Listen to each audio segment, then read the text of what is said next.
right, the channel is live. Hello, everyone, and welcome to Adventure on So Many Levels. We're going to play some Dungeons and Dragons. Yay! Dungeons and Dragons. Finally, it's been a couple of weeks. We keep trying, Yes. but you know how real life goes sometimes, which is one of the reasons we like power fantasies in role-playing games. Yay! Yeah. I'm Christiana Ellis, and I am the Dungeon Master, and our players tonight... I'm going to I'll introduce the player by name, but then we'll save the character introductions for just a moment.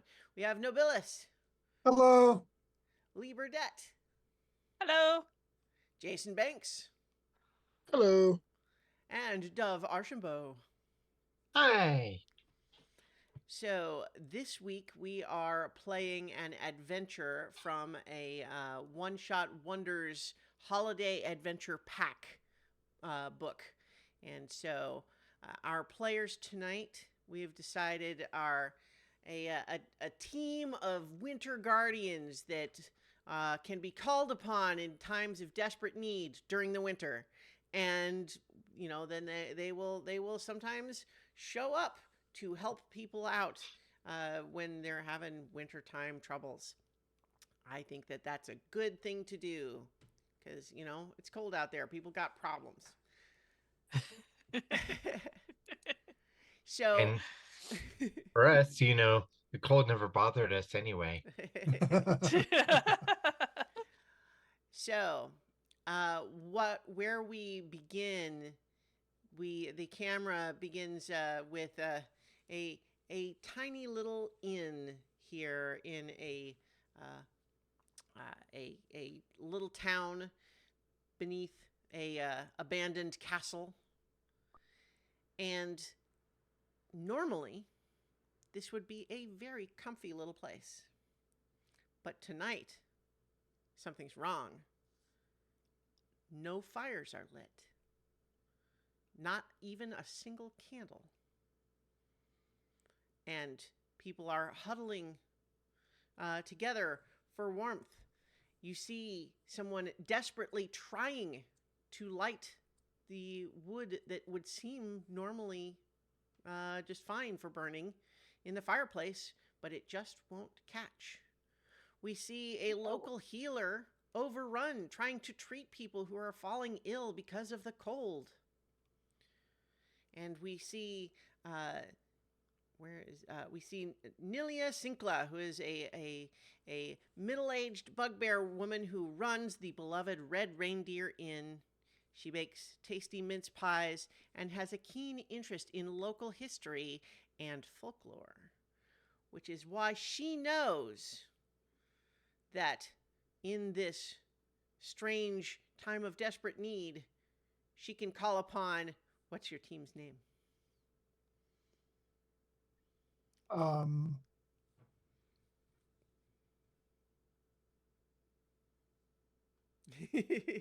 The north Yeah. wind, the northern wind. Northern Wind? Yeah. That'll work. okay. The old North Okay. Wind? I feel like there's at least a song from Over the Garden Wall called "The Old North Wind," and it's like that's a mean wind, but not this North Wind. Not, yeah. But so um, she can't light a candle, which would normally be the one of the things that you might do to try to call upon the North Wind. But she sets out some sort of ritual ingredients, and she prays to the frozen winter sky that the North Wind will come and save her little town in their desperate need. And so, how do the North Wind show up? Like, do they just knock on the door? Is there some sort of like a magical glittery wind that resolves itself some way? I think the wind blows through the trees, and all the branches start to shake, and snow just falls much heavier than any snowfall actually could, because it's just falling out of the trees. And like a parting a curtain. The figures are visible behind this gauzy snowfall, and then they step through it and shake off the snow from their shoulders. Except for those who are actually made of snow, they don't care. And and uh, look around. Who calls the northern wind? I think as we want to give a detailed picture here, that entrance is fantastic. And so as the four individuals of the team um, become visible, uh, let's have each of you introduce your character, name them, and say what they look like. Uh, Doak is a Hadarin, meaning he's a tree man. He's about 7 feet tall, and he's got like branches and twigs coming out of his body in every location. His eyes are kind of glowing patches of fungus on his face. His beard is a mass of lichen, and in his massive arms he carries a huge double-bitted axe. And his name's Doak. So Clementine looks like a traditional snowman, you know, round, bulbous bottom, round, bulbous middle, both head, except it's looks like it's in a Halloween Ninja Turtle costume. It's got a little, it's got a orange bandana, and it looks like it's got a shell on its back that's like strapped around it, and I'm he suddenly carries. imagining one of those little saucer sleds. Yeah, Yes, As yes, yeah, yes. yeah, exactly, yeah. exactly. And he carries a warhammer. Nice. There's definitely a move where Doak grabs him by the ankles, spins around, and throws him down a hill so he slides on his back, bowling over a whole bunch of guys. Absolutely. Aurora is a also a snow being, but is very much more human looking. She has like um some greenish leather armor on. Uh the Where Doak might shake off the snow, she takes it and just kind of pats it into her hair to make it look nicer. And uh, her eyes uh, are like pieces of coal, but they you can tell that there are pupils in there that are just maybe a little disconcerting if you're unaware, but and she has a longbow. Mhm.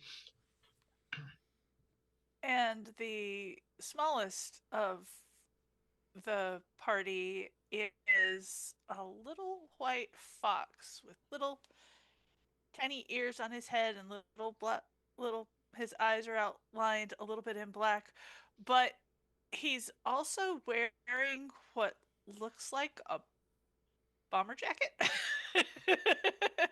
I don't know if this is a nice thick leather jacket, and he carries a rapier. All right. So, uh, as you know, so I think Nilia, who was like inside the inn when this happened, maybe didn't necessarily see your first arrival, but you are observed by Morrig Fraser, a human man Looks like he's maybe in his late 40s. Layered scarves, mittens, and a baggy knitted jumper keep Morig warm. His round cheeks and runny nose are red and chapped from the cold. He's carrying like a little doctor's home visit. What? House call. Medical House bag. call. Yeah, a medical Doctor- bag. And he was hurrying on his way to the Red Reindeer Inn himself, but he sees all of you up here, and he's just he just stops and kind of almost drops his bag for a second, and he just says, hello. Hi, are you new in town? We have been called here to help. Oh, okay. Great. We can need it. We definitely need it. Hi, I'm Morig. I'm the healer around here. I was just about to hurry inside that inn to be slightly less cold. He's looking especially at the two snow people, is like, do you want to come in? Do you need to stay out here? We can go in. Okay, Oh, great. we'll be fine inside. Yeah. Good, The one- good. Because it's wind chill, come on. And so he bustles you in, and so he's hurrying in now along with you. And so Nilia, who I think all of you sort of are summoned with kind of an image of her in your mind, this bugbear woman. Nilia's gray fur is plated with bells on strings, and a wooden spoon juts out from her overalls. But she leaps to her feet at the door opening and has a look of brief relief and then astonishment and pleasure to see first her friend Morig, the town healer, but then also the North Wind, who she summoned, and it's there. You're here. It's great. Yay! And she says, "Oh, thank you. My prayers have been answered. I knew that you would come in our hour of need." Hi to you too, Morig. Yeah, and he's like, I get it. It's fine. What is going on? Well, so here in our little town, I don't know how much you know about the area, but Sifter Castle lies up on the mountain up above, and there's dogs that bark sometimes. They bark at car alarms, you see. Hey, Rocket, chill out, buddy. It's okay. He's gonna bark while it's still going, so we just So the Sifter Castle, which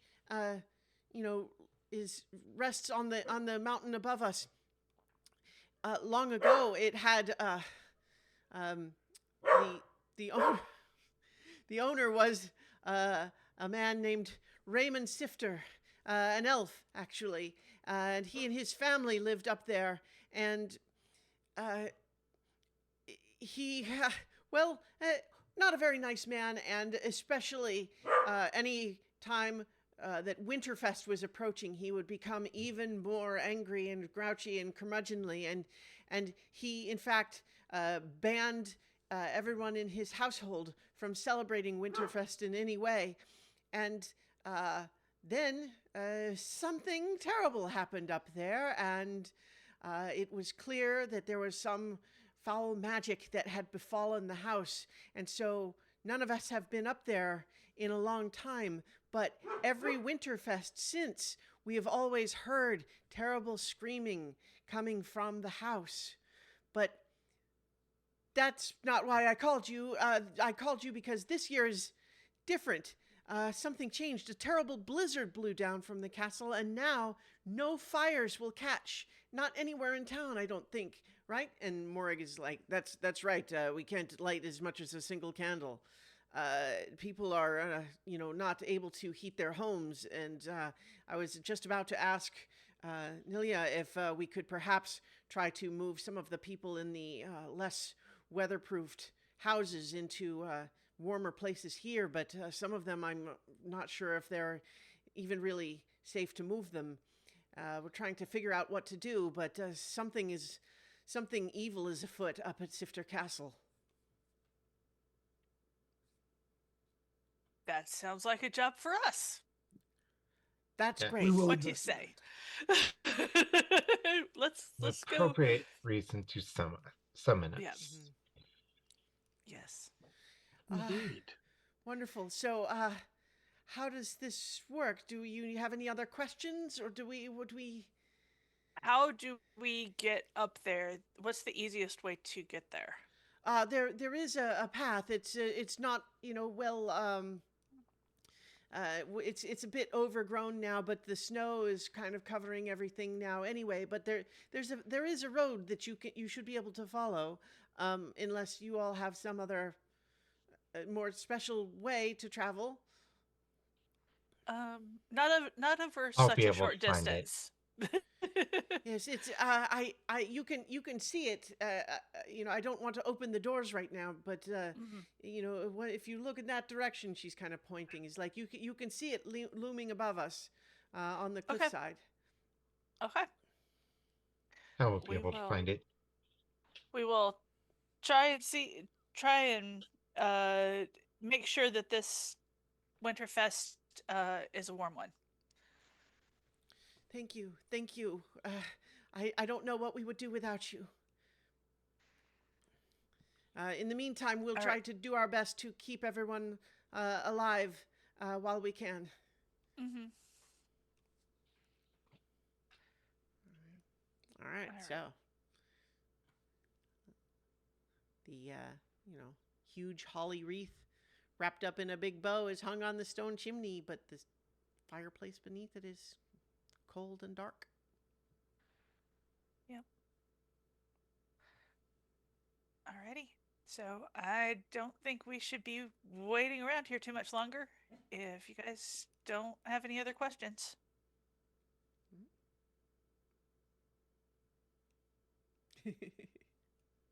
No, I don't think so. I'm So pretty sure. let's Let's, let's go. yeah, Yep. let's go check this place out. So you leave the Red Reindeer Inn, and Nilia and Morig are going to continue doing what they can in the meantime. But sure enough, just as Nilia suggested, once you are outside, you can look up the steep slope of the mountainside and see that on a ledge well above the town, there is a cold and dark slate gray stone mansion up there. It does look like it will take a couple of hours of normal hiking for normal people to get there, to go up the path, but the direction of it is not unclear. Okay. So Let's here's proceed. yes, great. Yep. So I think that as you are beginning this journey up there, I'm trying to find this.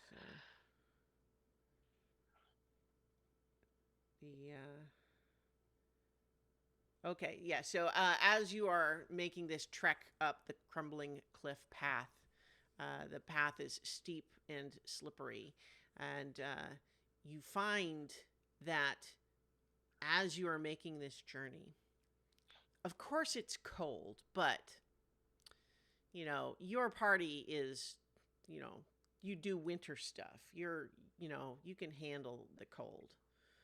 If it was just cold, normal cold, I wouldn't even need to mention this. It's a snowy outside. It's obviously cold, but somehow, as you climb this path up to the mansion, you nonetheless find yourselves feeling the cold in a way that perhaps normal mortals might, but you normally wouldn't.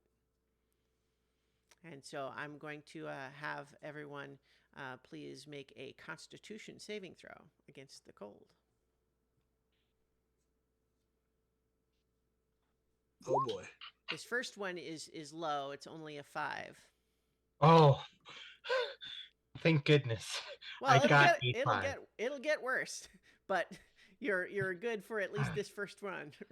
Yes. Yeah. So I see a Rufus pass, and then okay, looks like all right. Several low rolls in that batch, but all still high enough in this particular circumstance.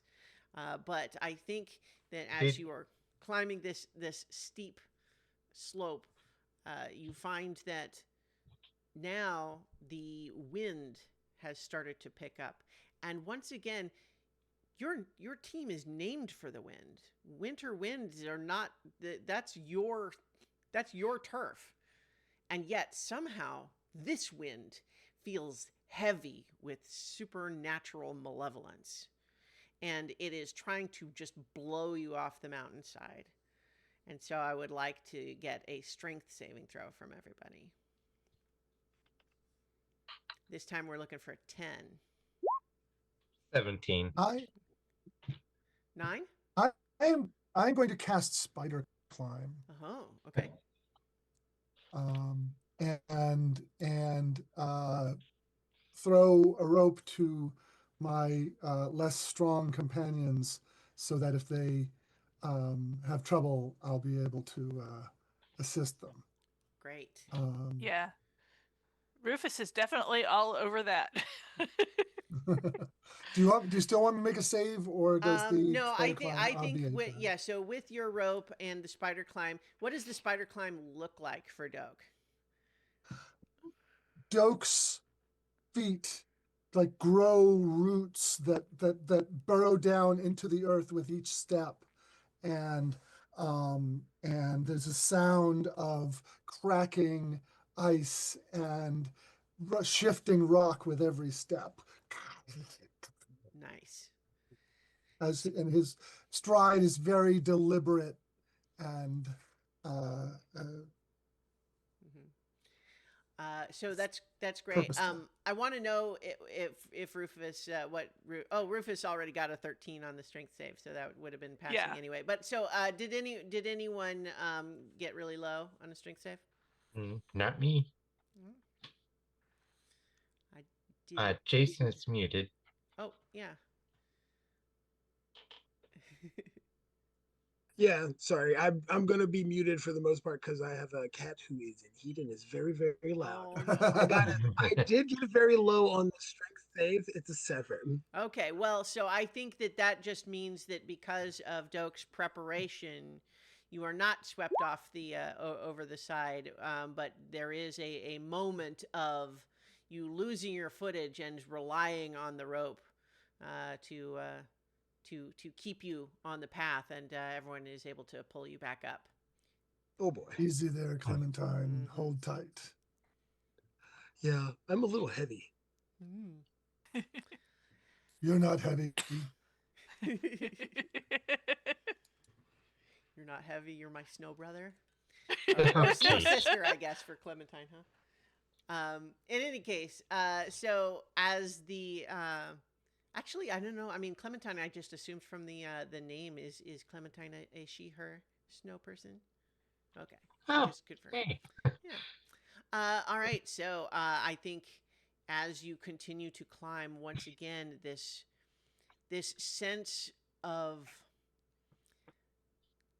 unnatural cold feels less like just the normal low temperature and more like there is something trying to magically seep away your life energy.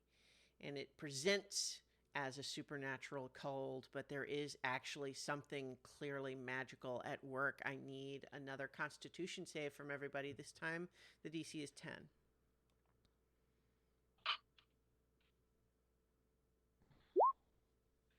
17. Wow. Okay.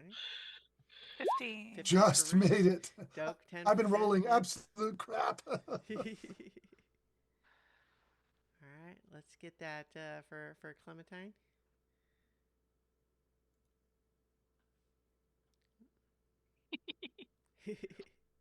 Yes, that is a 10 Whoa! on the nose. Just made it. So I think you're all feeling like this is something. So if nothing else, not that I think you doubted Morig and Nilia down in town.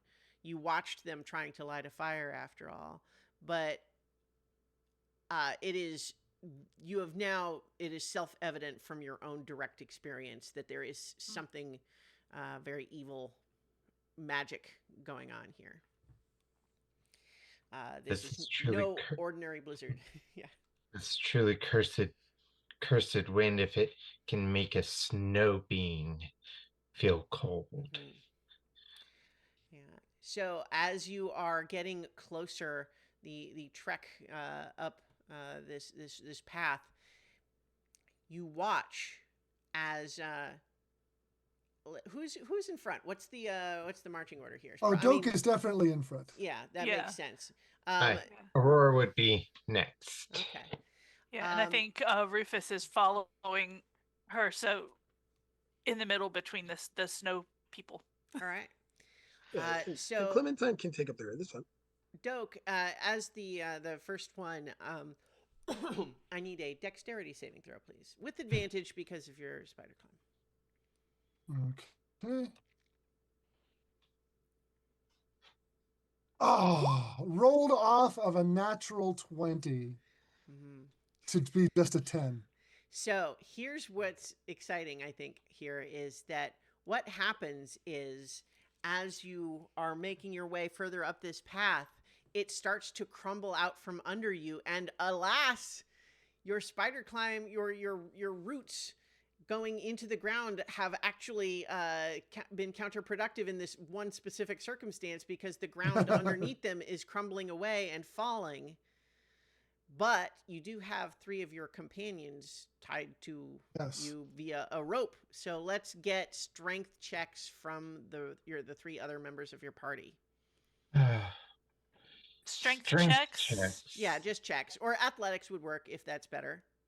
Yeah, that's much better. Okay. All right. Oh, look at that. Yeah, Rufus is strong. Yeah. Stronger it than doesn't. he looks. It doesn't matter because Clementine rolled a 1. Oh boy. Oh no. Oh no. Well, so Yeah. let's see what did Aurora 11. 11. Okay. So I think that natural 1 and that 25 are kind of so I think that this is not, and like this doesn't end with an instantly falling, but this is Doak still sort of hanging over what now seems like an abyss. And although you have been able to stop the fall, right now you are not managing to pull him up successfess. I want to try and swing myself so that my feet can come into contact with the wall and I can walk up. Okay. Let's get an acrobatics here. The DC is not high. The key is just being able to swing around enough. Like I said, rolling crap. Oh no! Haven't rolled above a 10 yet. Yeah. So I think that we said that that Aurora was second. Aurora, you're being pulled, perilously close to the edge here. You think another failure, and you might go over as well. So right now, unfortunately, you're only just barely able to keep yourselves all from going over.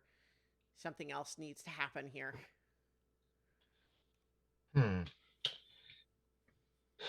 Perhaps survival could help me figure out, find an anchor point to. Well, let's see. Let's get a survival check. Like tie the rope off onto a tree or something. 19. 19. Yeah. Okay. I think you have some quick thinking there.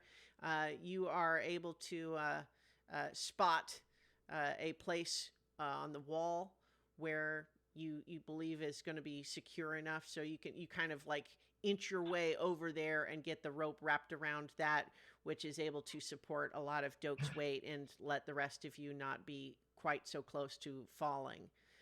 And I think from there it's a little bit more stable, and Doak, you will be able to get your feet on the wall again. Okay. But now Climb there back is a up. big gap in the path that's about 15 feet across. Well, I will spider climb to the far side of the path Mhm. and anchor myself there. If there's anything to tie the rope off to, I will do that, and then be the anchor on the other side, so my friends can go across on the rope. All right. Okay.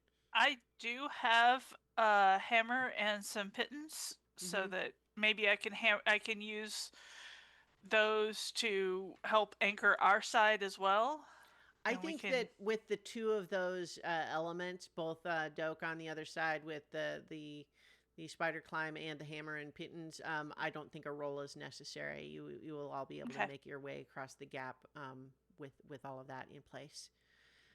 But yes, um, Doke, the obviously the cliffside, maybe it was just always unstable and it just nobody ever goes up this way, but Mhm. it doesn't feel like a Feels coincidence like that yeah, feels like the mountain is trying to stop us. something is Um, anyway. Yeah. I'm Let's Yeah. see. fully expecting a lightning bolt to hit the slope above us and send an avalanche down on us. Yeah. Please don't speak that into existence. Well, I was just like we cut to up in the sky. There was a lightning bolt that was just getting ready to go. It's like, well, now it's ruined. Like never mind. the, the evil wizard that was trying to bring the mountain down on us is discouraged from it now. Mhm. So in any case, though, I think that you are able to make your way up the remainder of the path and come into view of the castle grounds. Wind and wails blow through the old decrepit ramparts of Sifter Castle. Its dark iron gates warped and twisted after a rock slide years ago and now block your passage into the slumping ruin. And so, as it says there, and kind of as Nelia had suggested, there's wind, but that wind does absolutely also sound like screams, Mhm.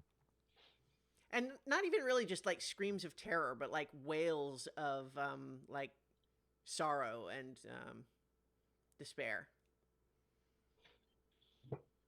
Well, and you said the uh, gates and a rock slider Yeah, so are there's a blocking the wall way? with ramparts, and the gate is basically like broken and bent so that it won't open properly.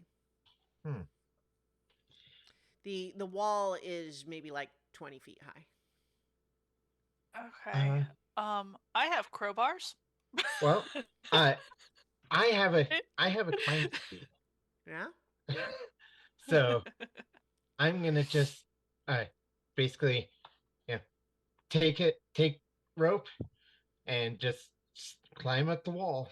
All right. What does it look like when Aurora climbs? She is um when she climbs, she is uh freezing to the wall as she does it. That's cool. That's cool. Okay. Yeah. So I think with you climbing up over the wall in that way and the rope in place, I think that you all are going to be able to climb over the gate in this way. But as each of you like actually moves across the threshold, like even though you're going over the top, the instant that you're like crossed over onto like the inside side of this wall, there's just like a shudder that goes down your back. You feel that like the presence of this malevolent magic is intensified on the castle grounds. And so ahead, the castle itself lies waiting for you. It's you know, it's got a very sort of blocky, monolithy sort of construction to it, right? Like for supposedly elves lived here, but it's really not very ornamented in the way that you might normally expect elven architecture. It's honestly looks like it would have been intimidating even before it was possessed with malevolent magic. It does not look like a nice guy's house. Maybe that's judgmental. I'm just sort of thinking that like brutalist architecture, But yeah, so the front doors of this castle stand before you, closed for the moment. Rufus? All Do you right. I do in fact have thieves' tools, and I can indeed All right, try let's and see if it's locked? see if we can Mhm. see if we can unlock it. Okay. You actually go and kneel down in preparation to start trying to pick it, and sure enough, you just sort of, as the last second, you just try it, and it's actually not locked. It's very Yeah. strange how often that happens. Well, I mean, people Whatever only lock their this is. doors when they're not home, right? So that means They're home. Yeah. So I think now I will move us on to the map, the Ice Palace map here. We've got your tokens here at the bottom. I believe everyone should be able to move all 4 tokens, so let me know if Yeah. you are Yep. not able to move yours. well, I I can. can do it. Yep. Yep. Okay. So as you enter this place, you see that although it is an inside that is clearly like, it's cold in here too. This place is as cold as a meat locker. There's kind of frost over lots of parts of it. As you sort of step into this initial hallway, there are kind of ominous looking ice sculpture statues on either end there.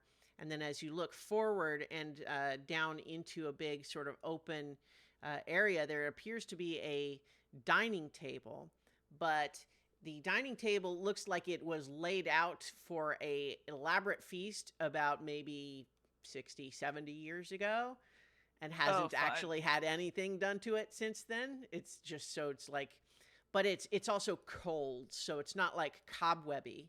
It's just, rime and frost all over it. And then sitting at the table are 5 humanoid shapes that are also similarly covered with all of that frost and everything, and they seem to be entirely immobile. Hey. Okay. Peek around the corner. Mm-hmm. Yeah. So I think, you see at the far end of that hallway is what looks like an ice sculpture of some sort of a like some sort of a big beefy warrior or ogre or something like that. Well, I will take the initiative here and step out between these things, Mm-hmm. looking left and right to see if they suddenly animate. Mm-hmm. Mm-hmm. It is wise to be cautious of this. However, nothing happens. Yet. Yes. I mean, yet is always kind of implied. Yeah. Yes. Yeah. Yeah. So, like, as you kind of move through, all of you like move past that initial hallway, and there is no like movement or anything from those ice sculptures. Who's got the highest perception score, do you think? How about just everyone? Probably me. Everyone, just go ahead and make a Gotcha. perception check. Okay. Okay. I got 21 passive. Okay, that's pretty good. Yep. Okay. God, 14. 20. Yeah. Baker's 20. That's what we were doing. Baker's Yeah, 20, not Baker's dirty 20. 20. I've also heard like gentleman's 20. Wow. 14. Oh, well, Natural 3. it happens. So I think that you are currently perceiving lots of other details that just don't happen to be the one that I was going to get at. What I think we have is that Rufus is the one that spots these five figures at the table, one of them twitches just a little. Oh, look, Clementine actually got even higher. So Rufus and Clementine both see this, that there is, as you sort of move past that initial hallway, one of those figures just turns its head just a little, just like half an inch. Okay. Let's do an experiment.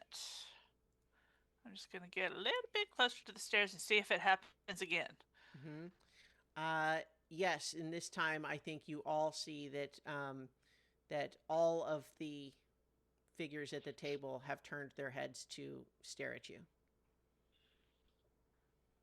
I'm going to cast a spell. Conjure Barrage. Oh, okay. Okay. On those five figures. Taking no prisoners. Yeah. All right. Well, No, malevolent magical castle, so. I'm not judging. So, Conjure Barrage, is that an attack roll, or do they make a It saving is throw? a Or save. okay. So let me do that for Dex save. these five figures. And you can get all of them with that? It is a 60-foot cone. Oh, okay. Yeah. So then in that case, what save are they making? Dex? Dex, yes. Yeah. They're not great at it. Okay, what were they trying to beat? 15. Okay. Only one of them just gets 15. Okay. So that is let's see. That is It is going to be this middle one on the left is the one that did save. 5d8. 19 damage on those that failed, and half Okay. on those that saved. So, yeah, it would be Or the 9. one that saved. Yeah. Okay. So what does And this barrage look like? This cone. so Aurora had her bow out, and she essentially mind pulling back an arrow, and it just and instead of and when she released it, instead of one arrow going, just hundreds of phantom arrows shoot out. Nice. So I think that these arrows just like a whole bunch of them just pincushion into the table, knocking over the candlesticks and shattering the plateware, and but then disappear as after doing their damage. But likewise, all of these different figures are likewise pincushioned with these arrows, but they are damaged for certain.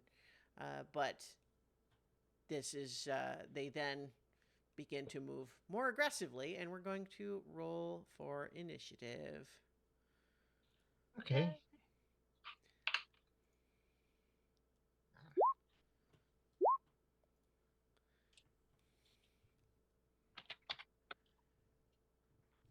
Nice roll, Lee. Oh, As nice. usual, I'm rolling crap. Looks like we still need Clementines, yeah.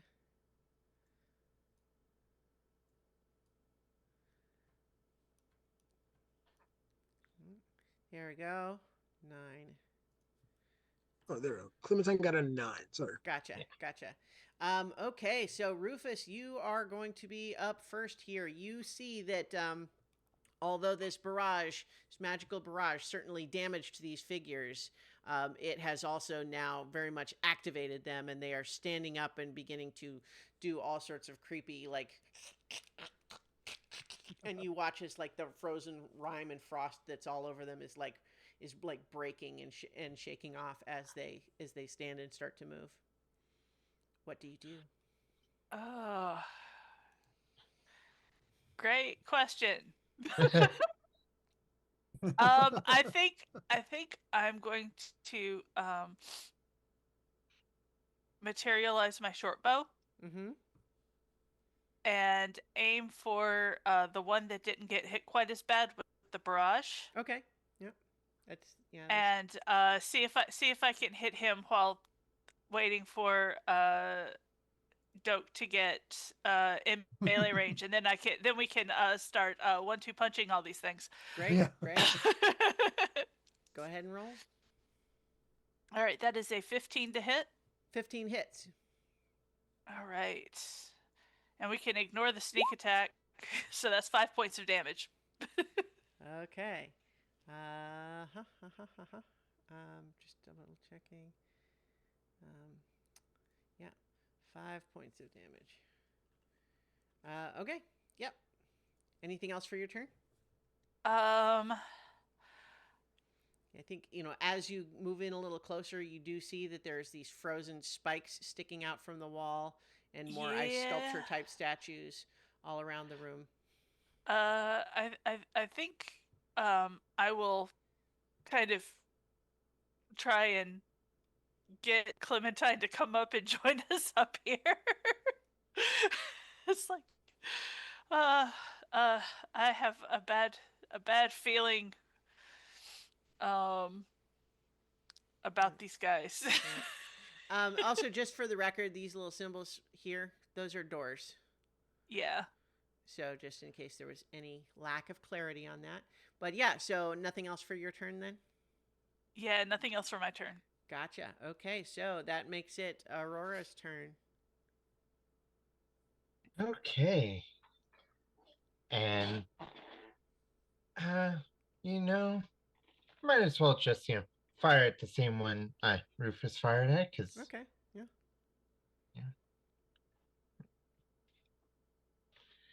okay, We that can is get him. 21 to hit.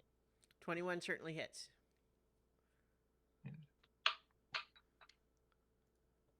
11 damage, and I have a one.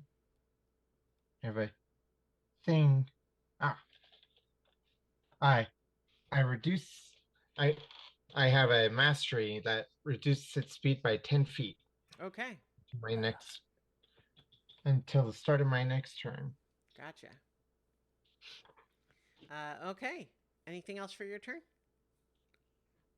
Actually, oh I I shoot twice. Okay, yeah. Same one. Okay. Might as well. That is 24 for 6 damage. Okay. And I assume that the mastery applies again, so would be Well, only applies once per turn, is it say? yeah. Okay. Well, the reduction does not exceed 10. Okay, I gotcha. Okay. Yeah, so a couple more arrows sink into that one to sort of make up for the ones that it avoided before. Is that everything on your turn? Yeah. Okay. It is now their turn. And although they are not fast in the conventional sense, the way of their movement is unsettling as they start lurching towards you in a herky jerk sort of way. And so I'm gonna get these guys there. 1, 2, 3, 4. This guy can only move 10 because he's slowed. 2, 4. This one that got up to you, Aurora, is going to attack twice with 2 rotting fist attacks. The first one is a 14 to hit. Miss. And then a 12. So those are both going to miss. But then as it's looking at you, it's staring you down with this horrific expression of, it looks like this is an expression of like deep unending despair, but also with a dash of, but I'm going to make it your problem. So that's I need a wisdom saving throw.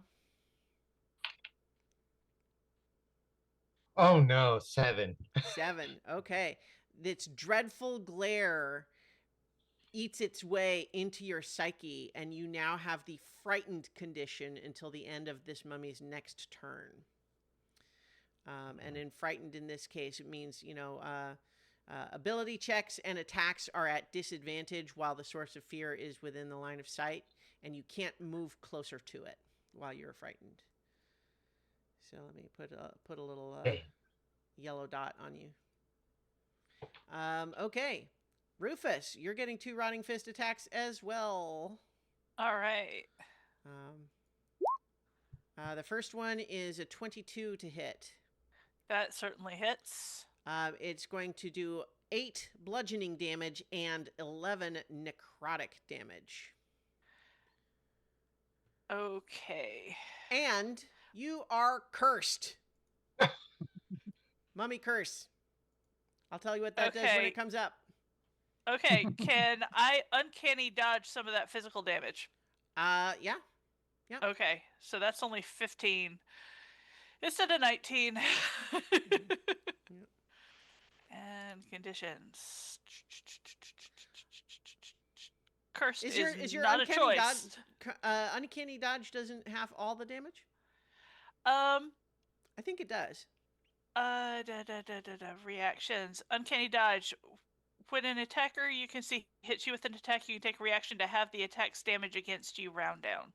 Yeah, so that's So it's all the damage, not only the bludgeoning. So yeah, so that would be Okay. 9 damage for you total then. But you are nonetheless cursed. Okay. And so I put a purple dot on you to indicate that. I'll tell you what that means when it comes up. But you do, when it strikes you, you just feel like somehow it's transferred something to you. And it's like, I think, where does it hit you? I think it hits me like right in the chest. Okay. Yeah, I think that you just somehow feel like there's something on you now. You can't see it, but it feels like there's something there. It does actually have a second Rotting Fist attack, which it only gets a 13 that time. Okay, that does not hit. Yeah. It does do a dreadful glare at you, though, so that's a wisdom saving throw. All right. Oh, that's also a 7. Okay. Oh, Yeah, so no. you are now also frightened. Frightened, cursed. Mhm. Sheesh. Yeah. And then I think that these 2 guys that couldn't get all the way there are gonna go nonetheless use their dash. Actually, you know what? No, they're not, because they can't. What they can do is if they still have their attack action, they can do their dreadful glare, even if they can't reach with the Rotting Fist. So, Doak, please make a wisdom saving throw against this one's dreadful glare. Okay. Come on. Wow, you guys. Oh no. I've not rolled above an 8 yet. Wow. Okay. And so we got another one looking down at you, Clementine. So I need a wisdom save from you as well.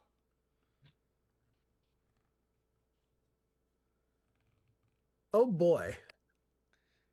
This is going to be fun. Oh But no. I've got a good wisdom. I got a Come on, good St. wisdom. Michelangelo. Yeah. Oh no. I rolled a 3 even though I got I got an 11. 11, believe it or not, is the DC. So you Oh, only one just of us barely succeeded. Oh, are not frightened. Oh my gosh. Okay. Yeah. Okay. So oh. that is the end of their turn. So it is actually now your turn, Clementine. You are not frightened, but you see that your allies who are up there kind of taking that front line are taken aback by these undead creatures more than you might have expected. Right. So, with that being said, I Turn will it. walk myself right up here Mm-hmm. and cast Aura of Life. Oh, okay. And let's see. Let me go find that thing, bad boy.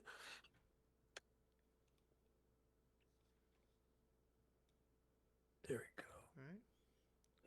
Let's see. Hold on. Let me get it cast. Did I cast it? Yeah. Aura of life. Yep. Let's see. Aura of life. In a 30-foot radius, while in this aura, you and your allies have resistance to necrotic damage, and your hit point maximums can't be reduced. If an ally with 0 hit points starts its turn in the aura, that ally regains 1 hit point. Great. So yeah, I think everyone, within this aura, like probably feels some of this supernatural weight and cold that's been pressing down on this place lift somewhat. Anything else for your turn? And It's a 30-foot. Let me put that Yep. a little aura on you. And I will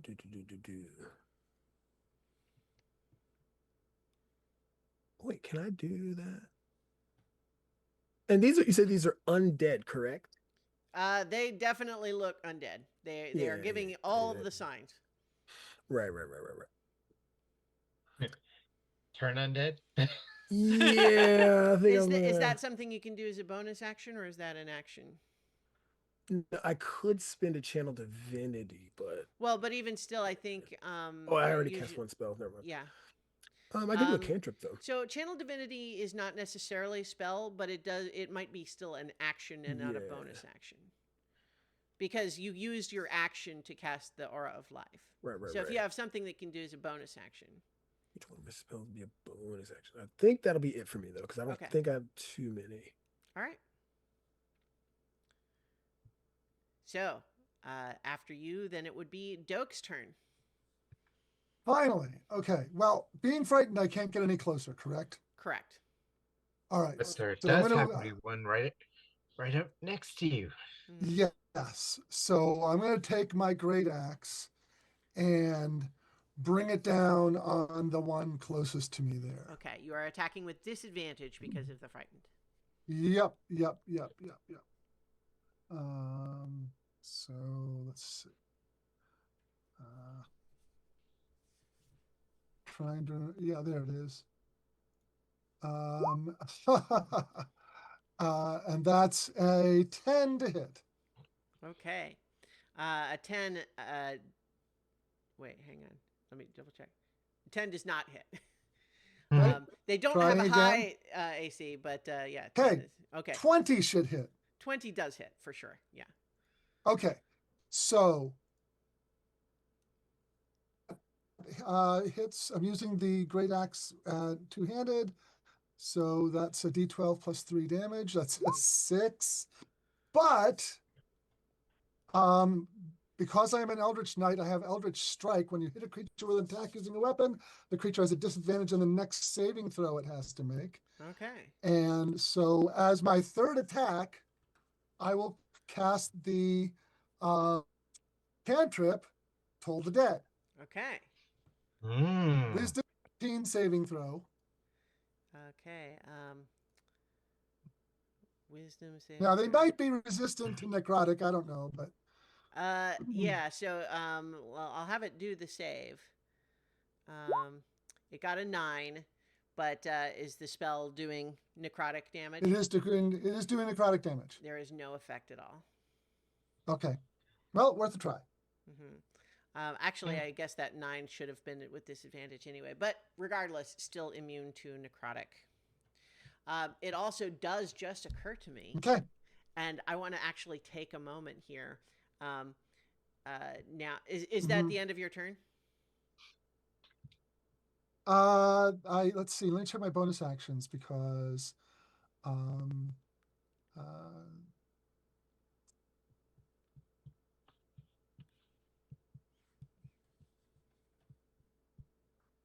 nope, I got nothing that is particularly useful so far. Okay. Well, so because that ends the first round, then I think it is a good opportunity for me to remedy something that I forgot to do at the beginning, which was give you all some magic items for these new level 11 characters you made. Okay. Yeah. All right. Yeah, that'd be nice. And I That'd like be nice. to imagine that what this is that all of you don't normally necessarily have all of these things, but when the danger is dire, you can sort of call upon the higher level magic and summon these new things to you. And I think we can imagine that. So what I have here is a list of a whole bunch of different items that are part of this holiday adventure book. And so basically what I'm just going to do is I'm going to just list all of them, and you can all distribute the loot as you like amongst yourselves. Okay. So first we have a set of partridge armor, which is +1 armor naturally, but also twice per day when an enemy moves within 5 feet of you, you can fly up to 10 feet away from them in a flurry of feathers as a reaction without provoking opportunity attacks. Sounds like you should go to the rogue. Yeah. Seems likely to me. So that would be partridge armor. Let me know if you can't find it for some reason. There's That's it. Is it a pear tree? well, I suppose Yeah. you could arrange for that All right. to happen. So there are 3 different partridge armors. There's leather, there's padded, and then there's studded leather. Can I have the Studded, studded leather yeah. version? Yes. Thank you. Mm-hmm. It just says, and it can be any light armor. But yes, so now there is also turtle dove daggers. When wielding a pair of turtle dove daggers, you can create an illusory copy of yourself as an action twice per long rest. The illusion lasts for 1 minute or until you take damage. The illusion appears in an unoccupied space that you can see within 30 feet of you. You can take an attack or magic action on your turn to attack or cast a spell as if you were in the illusion's place, but you must use your own senses. As a bonus action, you can move the illusion. And additionally, when both you and your illusion are within 5 feet of a creature that can see it, you have advantage on attack rolls, so you can flank with it. So it does occur to me that you just gave the partridge armor to the rogue, but that turtle dove dagger also seems like kind of a roguey Honestly, weapon. yeah. I mean, Yeah. it doesn't have to be though. Like a ranger could use a turtle dove dagger, right? Yeah, Like, I would say use. Yeah, I would use give that to the ranger. Okay. Okay. Yeah. So I think you only need to add 1, but the implication is that you have the set of 2. There's...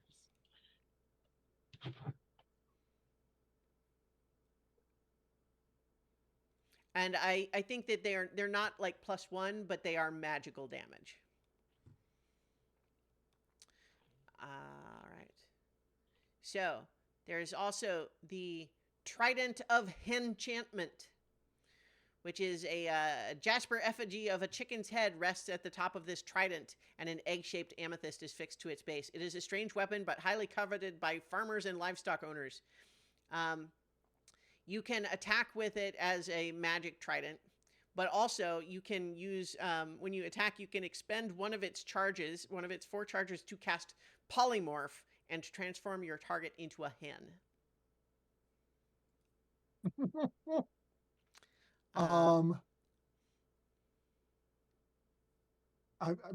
I would like to hear what else is Sure. there. Is the all right, I'll keep going. There's also the calling quills, which is basically just utility. It's basically it's like scrolls and quills, but there's 4 of them, and anything you write on any of them appears on the others. So it is a written way to communicate at distance and silently. Well, silently within the scratch of writing with a quill. Yeah. So I would say each of you has one of those. Yeah. That makes sense. There's the gold rings of might, which is technically 5 rings, 5 golden rings, but they are collectively 1 magic item. So you wear all 5 rings to have the magic of it. The gold rings of might have 5 charges and regain 1 charge every day at dawn. And they give you basically lightning spells. If you can, if a creature is wearing the gold rings, they can innately cast the Shocking Grasp spell as a magic action. You can also expend a charge to cast Lightning Bolt. And then you can also expend 3 charges to cast Chain Lightning. You don't need any I of them, would. but I don't- would like those. okay. If They do Honestly, not yeah. require a spell slot to cast either. Nice. Right. Okay. All right. Okay, so gold rings of might go to Doke. The item you missed, Jason, was the Trident of Henchantment, which is a magical trident, but also it can cast the polymorph only to turn things into hens. There's the Goose Egg Healing Grenade. Once per day, as an action, you can throw it into an unoccupied space, and creatures within 30 feet of it can be healed by it. I'll take that.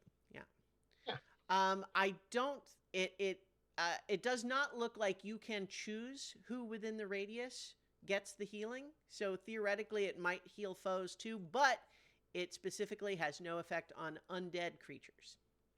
All right. Continuing. The Swan Song Staff is a quarterstaff weapon. It is a +1 magical weapon, but also if the wielder is reduced to 0 hit points, the Swan Song Staff immediately animates to protect them. It acts on the wielder's initiative, and if the animated weapon is reduced to 0 hit points, or if the wielder regains consciousness, it becomes inanimate once more. So basically, it can like protect you if you go down, and it's a +1 quarterstaff otherwise.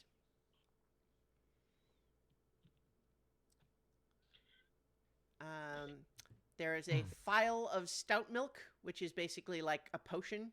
And for 1 hour after drinking it, when you take bludgeoning damage, you can reduce the total damage taken by 1d4.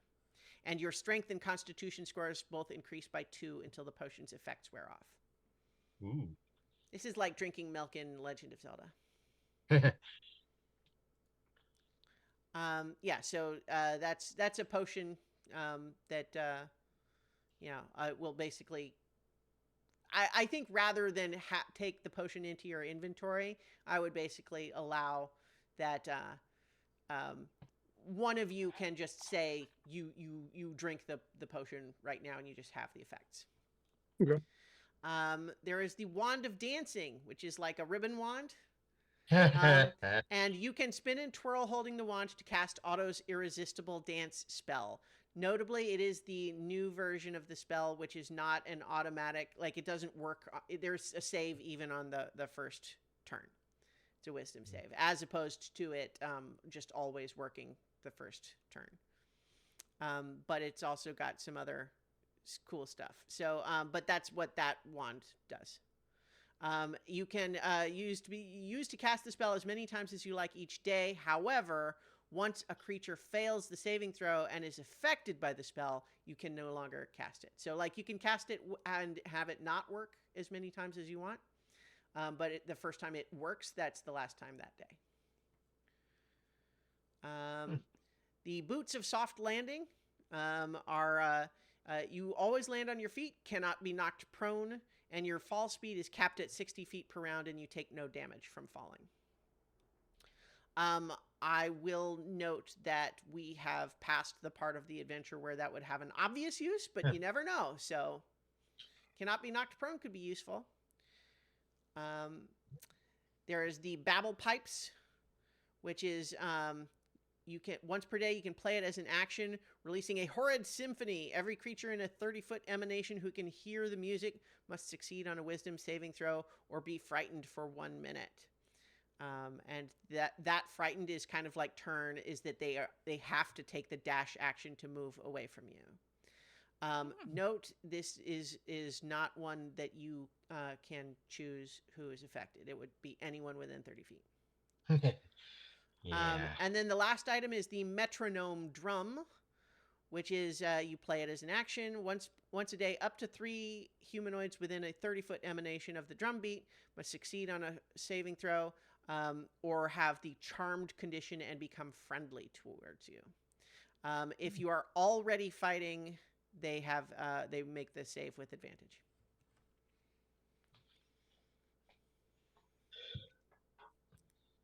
So there should be enough for like a magic weapon for everybody of some kind. Right? Or no, I guess there's three magic weapons.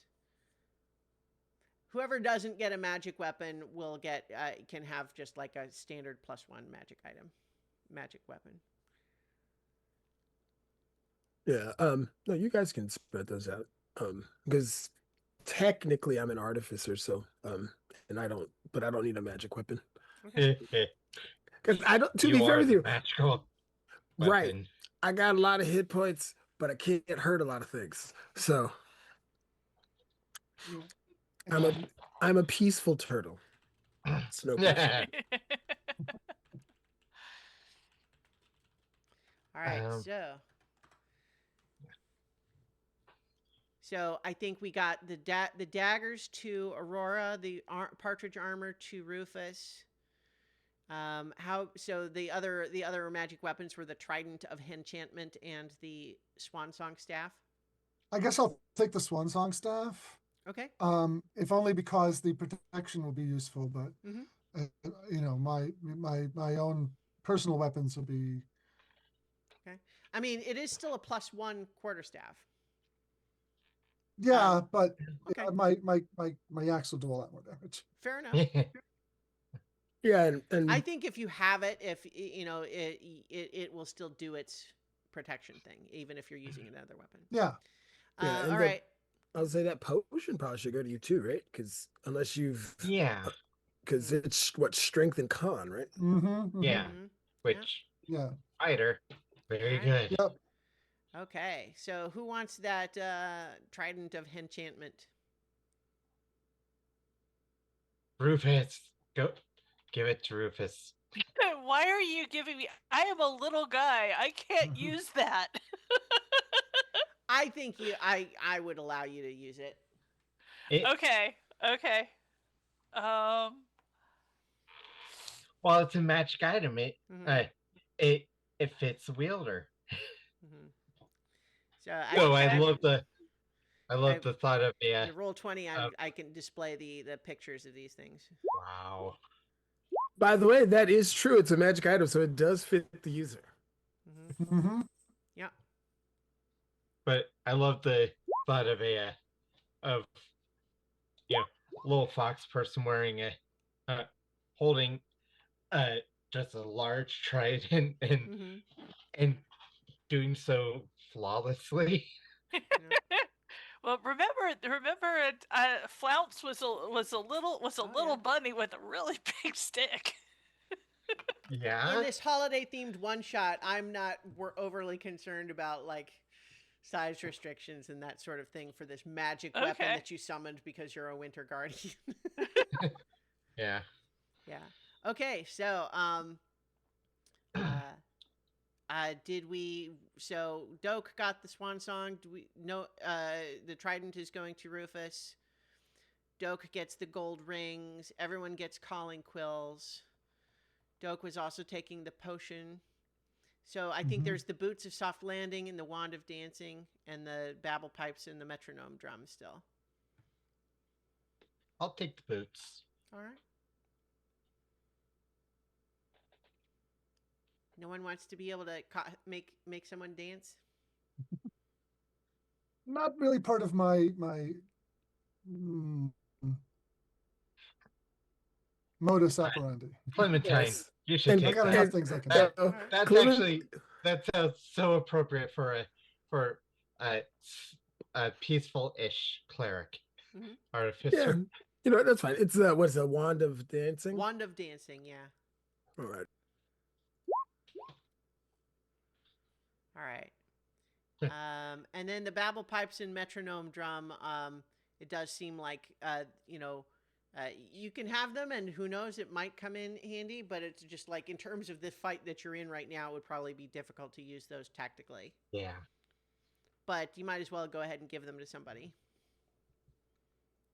All right. Otherwise, is everyone got their stuff? Yeah. And we can resume the new round of combat.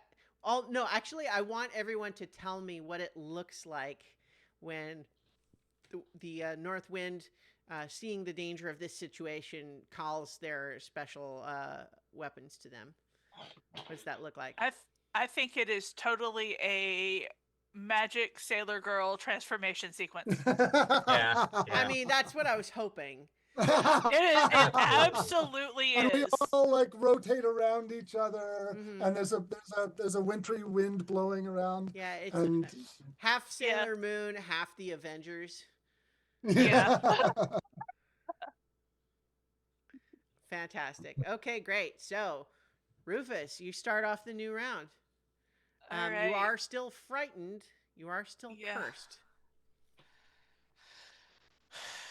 Um, And don't forget, you are in my aura, so you are resistant to necrotic damage. So if they smack Mhm. you again, you don't take as much. yeah. Um,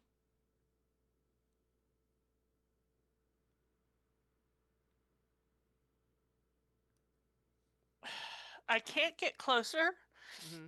but can I shift over to here? It is the one directly in front of you that it did its glare. So you are frightened of that one specifically. So yes, you can do that shift and get closer to the other one. Okay. Um,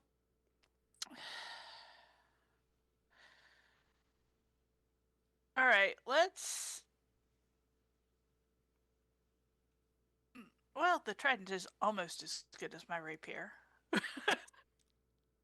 um, let's try this trident of enchantment. All right. Um, let's see. When you use the attack action with this weapon, you can immediately expend. Okay, so I have to attack with it first, and then I can turn it into a chicken. Yeah. Okay. Like I think there would be a way to interpret it as saying you must use your action to do it, but that's not the way it's written. So I'm going to allow that you can attack with it as a weapon and use the charge. Yeah, because it specifically does say when you use the attack action with Yeah. this weapon. But yeah, 2024 rules usually say though that using a magic item is an action. So but what I'm saying is I will allow you to attack and then use the charge. All right. Which one are you attacking? The one with the The one that's in front of Clementine. the one directly to Or this guy. rather. Yeah. Yeah. So unfortunately that disadvantage roll is only a 9 and that is a miss. Yes. Right. Bonus action. As a bonus action, you can take the magic action to use a magic item that requires that action. Oh, okay, great. So, even though I missed, I think I can still are you a thief figure subclass? it out. Are you Yeah.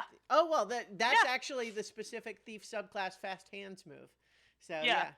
Great. Oh, So- that's perfect. So Yeah, we are absolutely going to use that charge to try and. All right, well that failed, but I'm still going to try and turn you into a chicken. right. Yeah, it's a wisdom save, I believe. Let's see. I was just looking at it. It's transform your target to a hen. it is I believe it's a polymorph. Usually would be a wisdom save. Yeah, spell save DC 15. Okay, well let's give them a shot. They're not terrible at wisdom compared to some other things, but we'll see. Oh, they did get a 16. Oh. Not this time, alas. Perhaps it sensed your fear still. Yes. Okay. Anything else for your turn? Nope. Okay. Aurora. Okay. Yeah, I couldn't find the turtle dove daggers. Oh, it would just be Turtle Dove Dagger, probably. Well, I couldn't find anything labeled turtle dove. Are you spelling it Turtle Space Dove or I just turtle Okay. doesn't show anything. Did you not make your character in one of my content sharing I campaigns? did it thought you in did. Radiant Citadel. Well, let me see if I can't get that on you because it should be in there. Let me see if I can find that for you. Yeah. Yeah, T-U-R-T-L-E. it comes up when I run the search. Yeah. Yeah, let me I should be able to add it for you even if you can't. Let's see. Add item. Yeah, I see it. I added it to your equipment. Should be on there now. Just gonna reload it and then.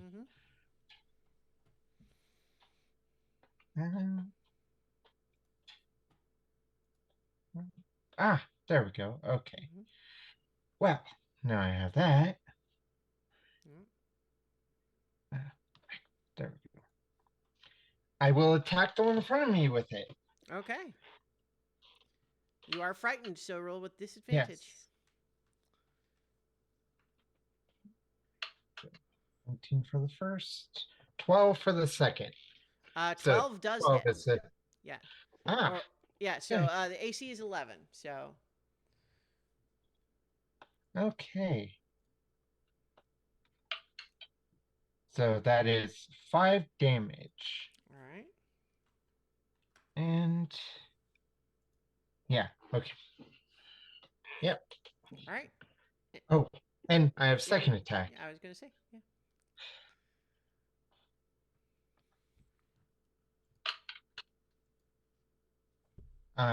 17. 17 will also hit for sure. 6 damage. Okay. Yeah. Okay. You're slashing and hacking away at this thing. It's got a ways to go. It's certainly been, can you call it bloodied if it doesn't bleed? It is certainly damaged physically. Dusty. Yeah. It's dusty. It's starting to come apart. Mm-hmm. It's like you've taken out a frozen like a chicken breast that's been in the freezer for way too long, and you're just trying to cut it up while it's still frozen. So you're carving big gouges in it, but it's kind of just all right. Yeah. So that is the end of your turn then. Yep. Okay. Well, it is now mummy turn again. Which means, let's see. First of all, I think this guy is going to come down here to attack Clementine. Ooh. Ready? I'll also add, I haven't really distinguished any of these from one another before now, but now that you're kind of up close and personal with these things, although they are sort of like frozen and decayed and withered, and sort of like dried out in a way that makes them hard to kind of like imagine what they really looked like before. There is kind of a resemblance and a pointedness of the ears. You do recall hearing that the lord of this house forbade his family from celebrating Winterfest. And now you're maybe wondering if you understand that forbidding was maybe more than just words. Right.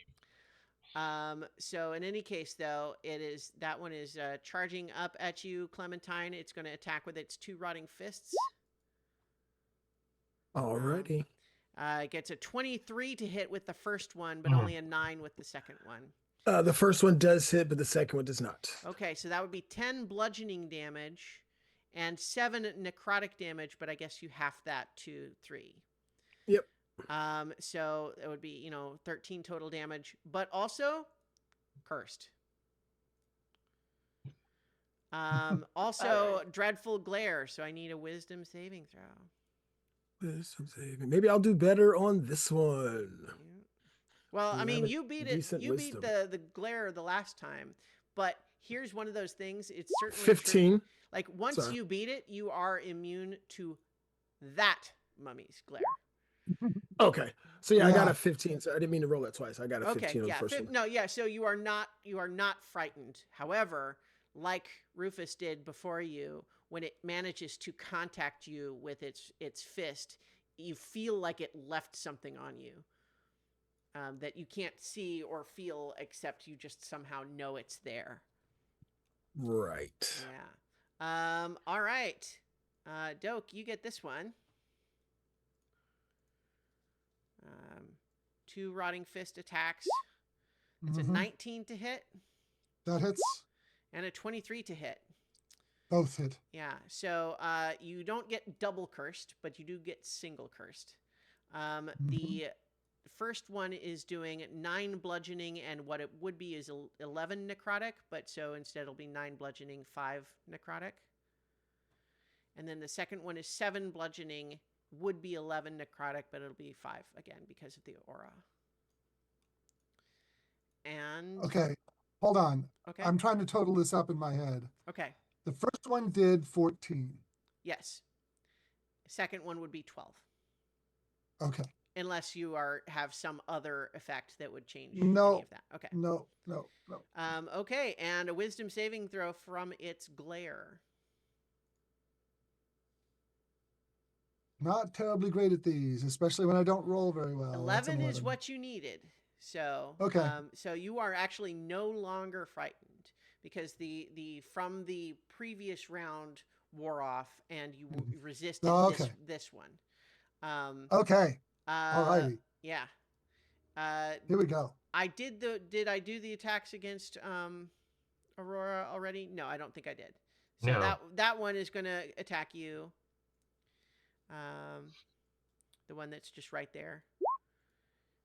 It only gets a 9 and a 13 for its rotting fists. Both miss. Wow. Yeah. It is going to try to still re-up the fear though, so make another wisdom saving throw. Okay.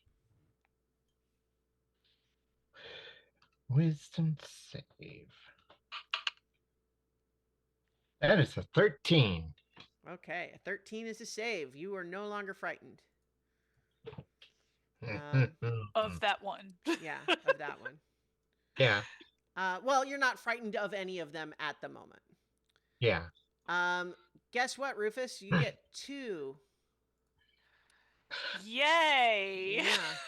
Perhaps So- perhaps Well, Rufus so and yeah, 10 to hit. I assume probably misses. 14. Nope. 13. 6. Nope. Okay, Nope. yeah, you are ducking and Rufus diving, is and they are fancy. not hitting you. However, I Yep. need you to make 2 wisdom saving throws. All right. So the first one is an 18. Mm-hmm.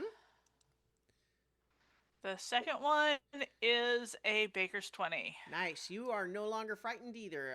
None of you are frightened any longer, at least for this round.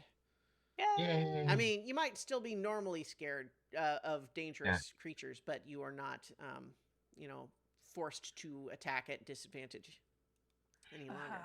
That is the end of the mummy's turn. The mummies and the cousins and the daughters and sons and such. The aunties and Yeah. The mummy family, the whole mummy family. All right, they're done. So it is now Clementine's turn. Alrighty. This isn't good. So I will. Who's nearest to me? You got Doke and Aurora adjacent to you. Right now, Rufus is out of reach. Right. Aurora has not been hit yet, by the way. Just so Right. So I will prioritize. put a hand on my very large fellow in front of me and remove curse. Ha.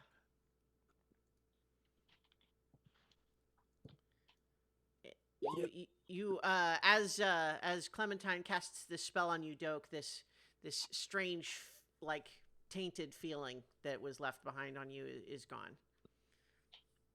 You don't know what it would have done, but now it won't do anything to you. Well, let's hope it doesn't happen over again, and that spell slot wasn't wasted.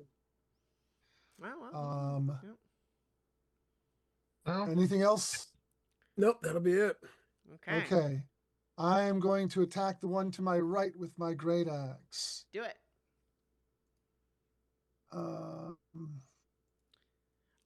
The one that is hurt the most at the moment, just incidentally, is the one in front of Aurora. But I understand, but Sure. I have a strategy. gotcha. So 20 certainly hits. Okay, that will do. Keep rolling badly. 6 damage. Okay. And I will use the cleave mastery to also attack the one next to it. Gotcha. Cool. Is it the Nice. same attack roll or is it a new attack roll? Say, Well, 18 cleave. hits again. Does look like it re-rolled or Yep. And that, yeah. Yep. But I don't get my strength bonus for it. Okay. So I just do. Did you remember to update your strength and con scores from your potion? Uh, Because you would otherwise be didn't, but getting I'll- a bonus to your attack rolls probably. But in any case, you hit anyway, so just double check that. But so is that's 10 damage from the second 10 attack? damage from the cleave. Yep. Nice. Let me, okay, and Constitution. I think that one, the 6 damage from the initial hit and 10 from the other is sort of like you clip through part of it where the axe just kind of goes through it a little bit too easily because it's just like wasn't too meaty there, but then it just flock into the other one. Can see where to add a modifier, but I don't see where to make it happen. All right, I'll figure it out in my when it's not my turn. Okay. I'll just add 1 to hit and damage. Yeah. That's fine. Okay, right. so that was the first attack. yeah. And I'm going to give a shocking grasp to the one above and to my left. Okay. Using my rings. It's only a 10. Yes, a 10 unfortunately does not hit. All right, I'm going to go back to the great axe on the guys on my right. Okay. Okay, so that's a 23 to hit on the first one, Definitely hits. but only a 12 on the second one. Okay, 12 still hits. Okay, So, yeah, roll so the damage for first both of one, those, yeah. 8 points on the first one, Mm-hmm. and 12 points on the second one. Nice. Okay. You're whittling So, them down. Yeah. And as a bonus action, I am going to use a second wind. Mm-hmm. And along with that, I can use tactical mind. No, that's not tactical mind. Where is it? Tactical shift. I move up to half your speed without provoking opportunity attacks. Okay, cool. But you know what? Can I move through up to here? Yes. Is that possible? Yeah, because Yes? you can move through an allied one, and then I'll allow you to move the diagonal through Yeah. these things because I think they're not very The fast. the question that I want to know is whether you guys want me to do that. If that seems like a good idea to me. Because I think Yeah. Rufus has taken the most damage so far, and right now they're kind of surrounded and the most vulnerable. So Okay. sharing the load So- would probably be a good idea. Yeah. Okay. So I'll do that. And I do get the hit points back for the second wind. All right, great. So 1d10 plus 11. Okay. All right. That makes it your turn, Rufus. 15. All right. Yeah. So let's sling this this trident over my shoulder, and I'm going to go back to my trusty rapier. Okay. Let's see which one would make sense. The one to your right is now the most damaged. Okay, so let's go ahead and see if I can take him out. Okay. Now that I am no longer frightened. Mm-hmm. That is a 14 to hit. That'll hit, and you will get sneak attack because Doak is adjacent to it. Yep. Yeah. Nice. You finished that one for sure. Okay. And it crumbles into some dust, but also meaty chunks. Okay. Freeze dried. Let's see. Bonus action. If you want to both section disengage and move out of the way, I wouldn't blame you. Mm-hmm. Yeah, let's. I don't think you. Let's. All rogues don't necessarily get disengage as a bonus. I don't think. Do they? Or do they? Yeah, that's they a do. cunning Okay. action. Yeah. Never mind. You're right. You're Yeah. right. I was just I was looking at rogue subclasses recently. I was just a little confused in my brain about like the differences in some of them. But Actually, I don't. Oh no, I do. It's cunning action. yeah. Dash, disengage, or hide. Yeah. Mm-hmm. Yeah. So I'm gonna bonus action disengage and back up to here. Works for me. Good idea. Yeah. Great.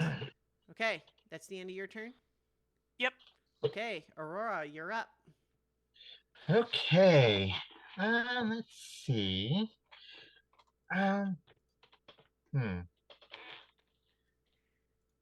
going to put dots on each of these guys just to make more easily distinguish which one is which.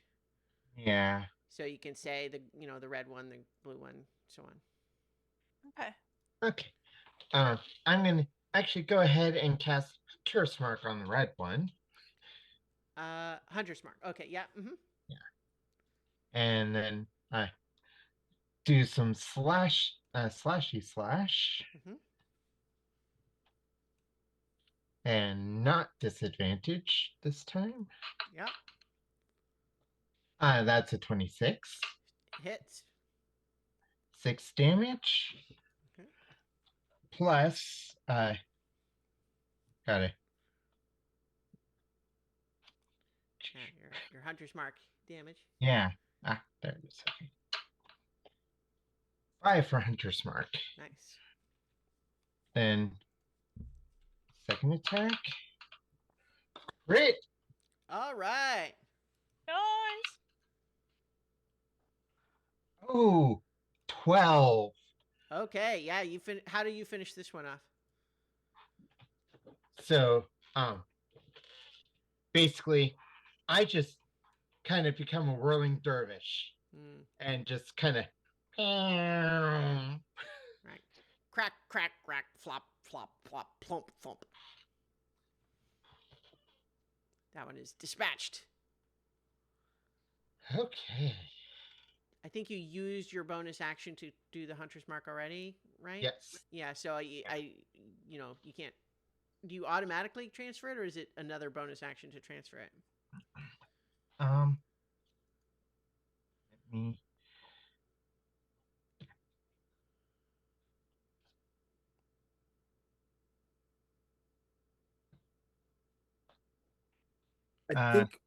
I think you can use the bonus action next turn to move it since you killed it this turn. It doesn't say you have to do it on the same turn. It just says while it's still active. All right, great. So that is the end of your turn then, I think? Yes. Okay. The green one is going to attack you, Doke. That is a 17 and a 14.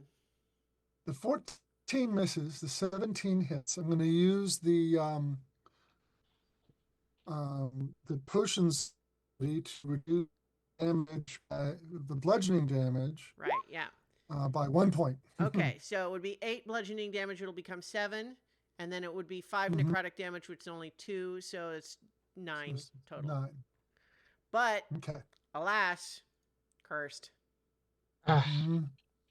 See, that's what I was worried about. No, well,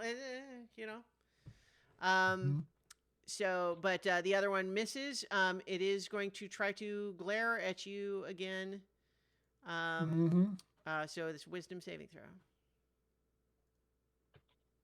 Just a 6. Yeah, unfortunately, once again, you feel that fear take hold. Clementine, you're getting the orange one's attacks. 15 to hit, and then a critical hit. Oof. Yeah, well, the 15 does not hit, but the crit does. So that's going to be 15 bludgeoning. Right. And it would be 21 necrotic, but it'll only be 10 necrotic. So 15 bludgeoning, 10 necrotic. Aura of Life, is that a concentration spell? It is. Yeah, so we Oh. will need that check. Yep. Oh my god, it was almost a 15. And it's a 9. Okay, Oh. yeah. Unfortunately, that means the aura does go down. I think it saved you the necrotic damage from that run, but is no Right. longer. But then it fades. Oh boy. Yeah. Now wisdom saving throw, please, for frightened. Good at those. 25. Okay, yeah, no problem. No one's scaring you. You ain't scared no mummy. Just about to come in. All right, the blue one is attacking you, Aurora. So that's a Baker's 20 and then a 12. Yeah, that hits. So the That does. yeah. So guess what? Cursed. Ah, The one that hits was going to do 4 bludgeoning and 6 necrotic. so 10? Yeah. Okay. All right, that's their turn. So Clementine is now your turn again. Alrighty. So I would like to spend a channel divinity and turn undead. Okay. That is a wisdom saving throw, I think, from them. Yes, DC 16. Okay, let's do in order blue, green, orange. 9, 19, 8. So it looks like, yeah, both the blue one and the orange one are turned. I'll use a little lightning bolt there to indicate that. What does your turn do? Let's see.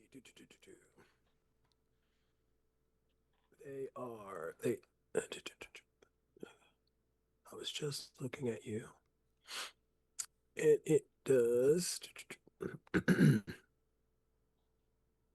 They have the incapacitated, I think, condition, and they are frightened, I think.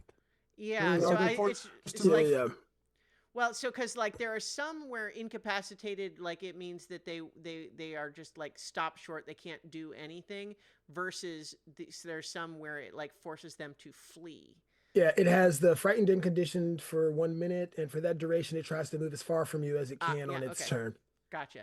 Okay, so they just had their turn, so it won't happen right away. But I think it is very clear of those two that they're recoiling. What does your magic look like when you cast this? So he raises he has a shield, and he raises it. Actually, well, the shield is actually his shell. He actually takes it off his back, and he raises it up, she? and He or she? yes, She. she raises it up off her back, and holds it up high, and there's a emblazoned slice of pizza on the front, and she says, by the might of the party dude and his trickster brother Raphael, I cast thee out.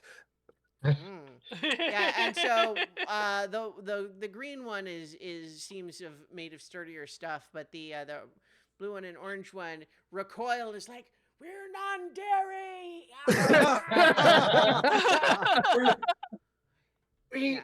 We can't do gluten. Yeah. All right. So yeah, those two are obviously turned. They're going to try to run away when it's their turn. Anything else for your turn? Yes, and then I will use as a bonus action, since I did not cast a well, no, I think that counts as a magic action, so I can't do that. Well, I could still do healing word, and I will do healing word on Rufus, because you've been hurt a little bit. Yeah. Here's the thing, though. You cast the spell, so expend the slot. But nothing happens. happens. Curse. No healing for you, Rufus. You feel the magic seems to be absorbed and diverted by whatever this heaviness that it left on you is. Oh boy. And so now I will reveal, yes, the curse's effect is you cannot regain hit points while you are cursed. Good thing I got that second wind in while I did while I That's in that in that it's like window. I wasn't going to say anything because I didn't want to ruin what it was yet, but Yeah, I was thinking that. yeah. But yeah, so unfortunately, yeah, that healing word Mm. is not able to help you for now, Rufus. Okay. All right. Well, that's and you guys see Clementine look at Rufus and just say, "That's not supposed to happen." Hmm. Uh-oh. Okay, Doke. Okay. Even though I'm frightened, I can move like over here Yeah, in spite of okay. yeah, you're frightened So specifically of the one with the green dot. You would Right. know not to attack the ones that are. Yes, Yeah. I would know. I would know. Well, and they're So also like visibly recoiling and backing away, so like yeah, it's clear. yeah. Okay. So I'm going to attack with my great axe again. Mm-hmm. Um uh 18. Okay. I got my attributes straightened out, by the way. So Great.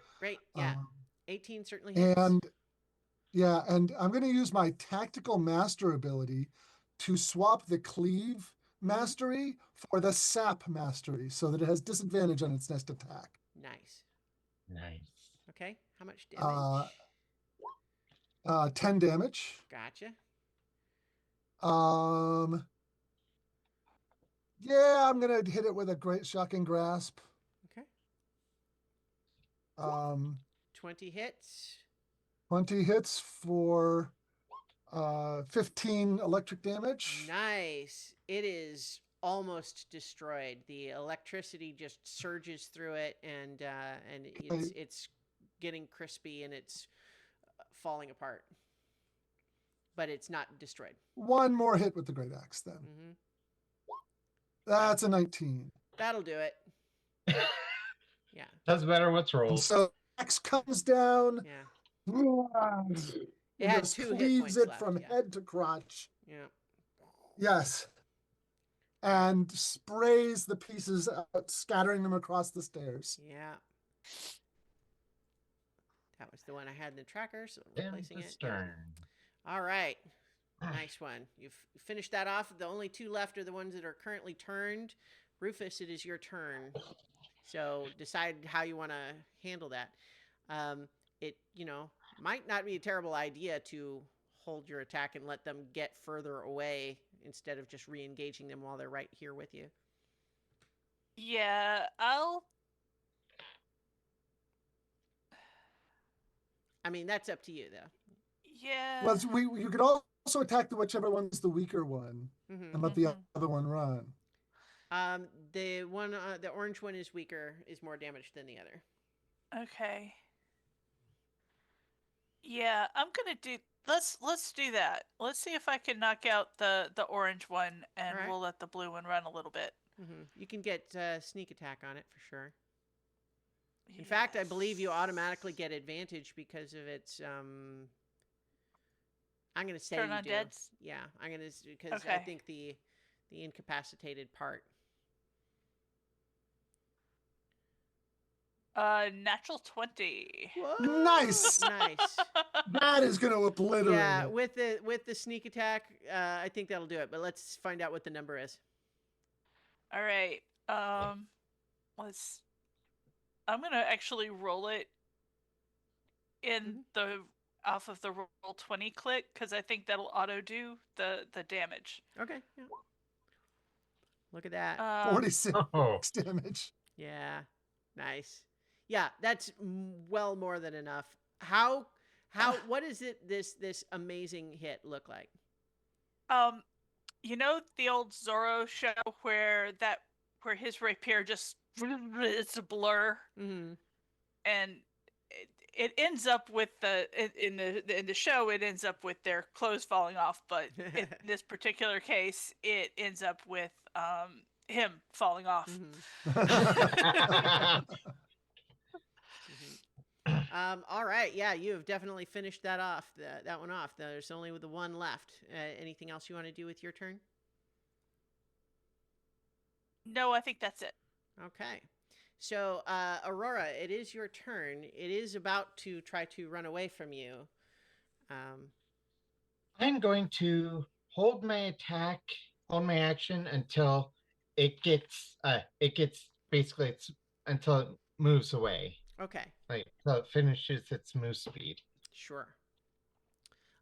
Okay, so anything else that you're doing besides holding your action? Transferring Hunter's Mark to it. Okay. I'll use that. So, it on its turn, it is going to. It has 20 feet normally, but it's fleeing, so it uses its dash as well. It's gonna run up to there. Okay. Sadly, it can't because with the incapacitated condition, it can't take actions. It can only just move. Oh, okay. It does. Oh, all right. Yeah, Yeah. Okay. Yeah.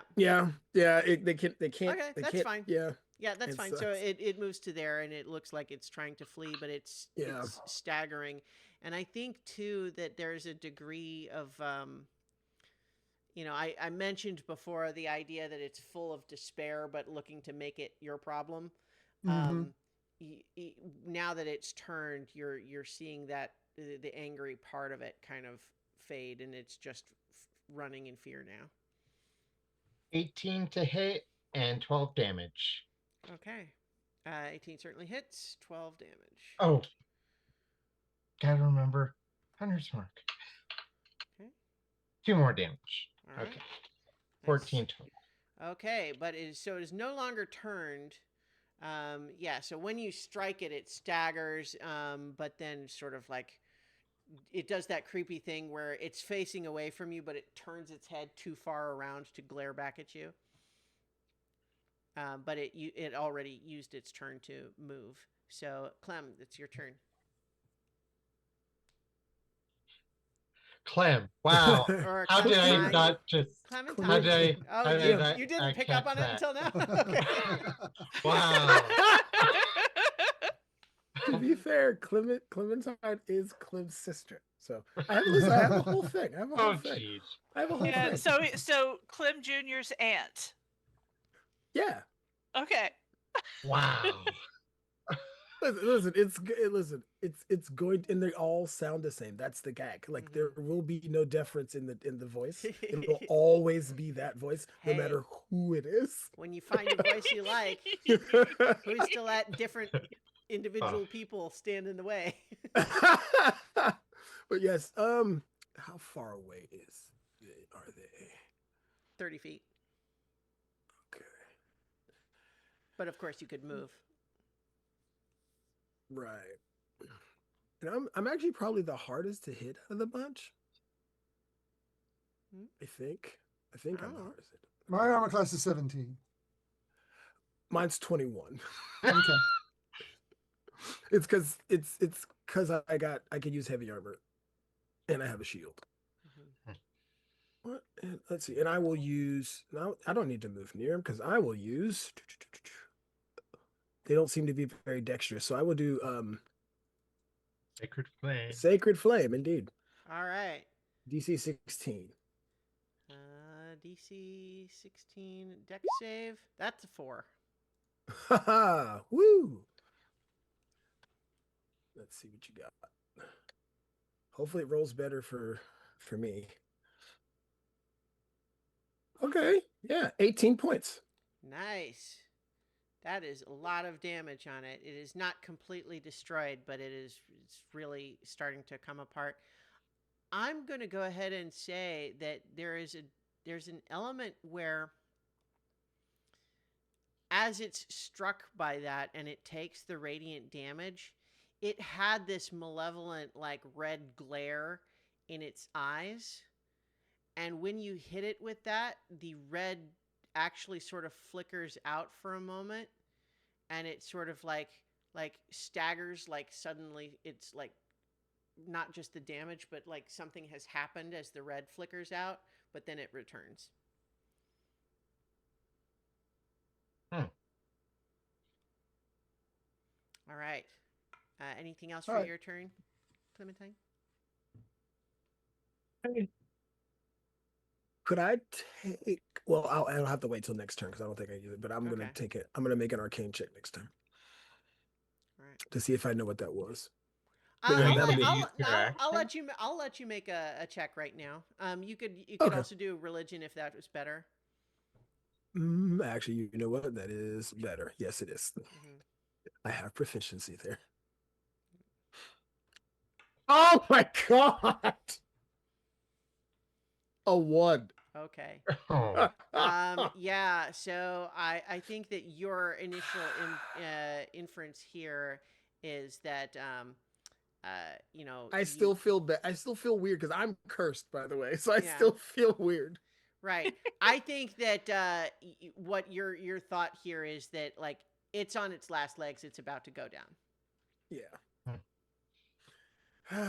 That's my turn. Yeah. So like Okay. finish him. All right. All right. Yeah. Doke. I will I step think forward. I So think the one that you were frightened of is dead, so you can move forward. yes. Hmm. Yeah. I'll move forward. So within Oh, 20 they had feet. their turn anyway. Yeah. Go ahead. Oh, yeah, they had their turn. Yeah. And I will fling a hand axe at it. Okay.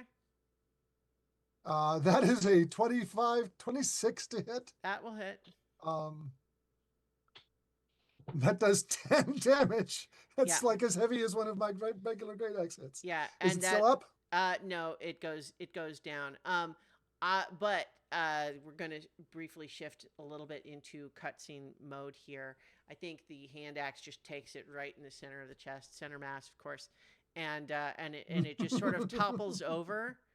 But then as all of you kind of it's clearly finished, but as all of you kind of like move in to sort of look down at it as the last of this necromantic undead energy leaves, you watch its eyes sort of flicker out again, and although it is starting to decay and come apart rapidly, there's no saving it at this point.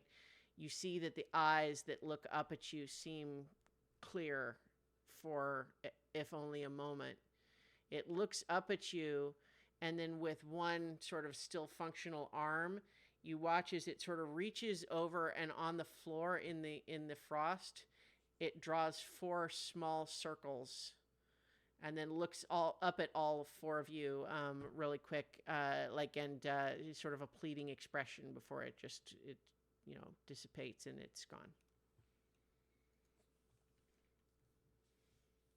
4 small Okay. circles. Mm-hmm.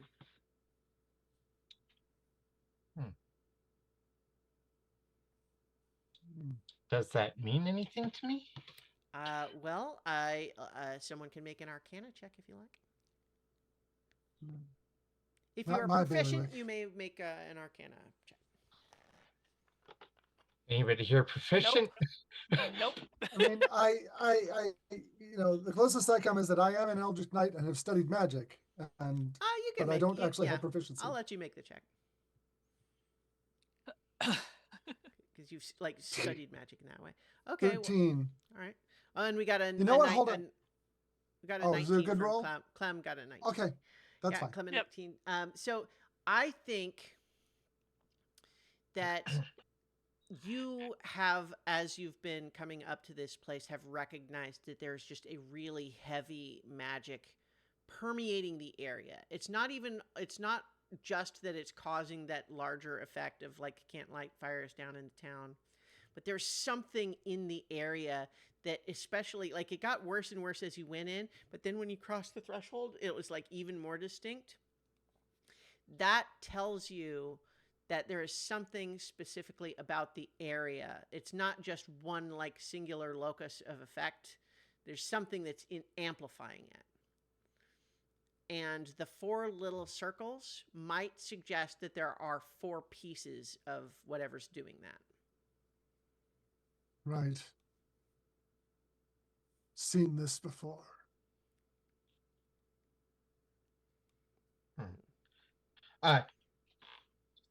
There's little lamps or lanterns or whatever. Mm-hmm.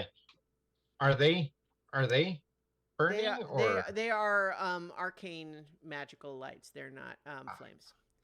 Okay. But yeah, so I think now that you have a moment, you can like you're looking around in the in this dining room, and a lot of it's pretty straightforward, but you do see some rather awful sort of piles of trash and frozen refuse of other more unspeakable fashions back in these corners, and you kind of have the impression that perhaps if anyone ordinary had previously tried to take refuge in this house, that is where they now reside. Wound up.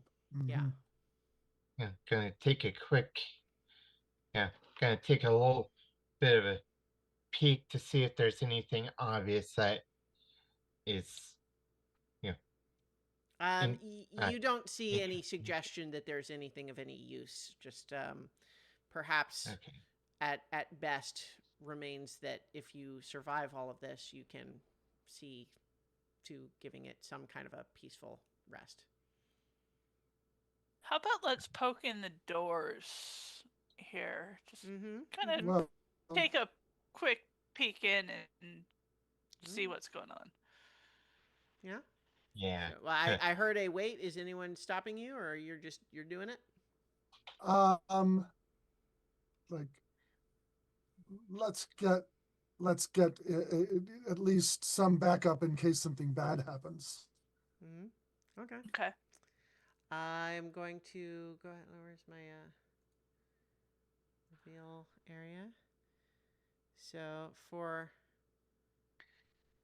you open that door, and I'm going to ask you to roll a 1d4, please. 1d4. That is a 2. A 2. So on a 2, you have there are a couple of skeletons sitting in those chairs. Like actually, they're on the couch, and they're sort of like entwined with each other a little bit, almost as though they were trying to Canoodling. comfort. Yeah. Mhm. My mask area seems to have messed up a little. Some of this when I did that, like it. Let me try to fix. There we go. Oh, your mask's shifted. Yeah, I don't know why that is, because it's not even all of it. It's just some of it.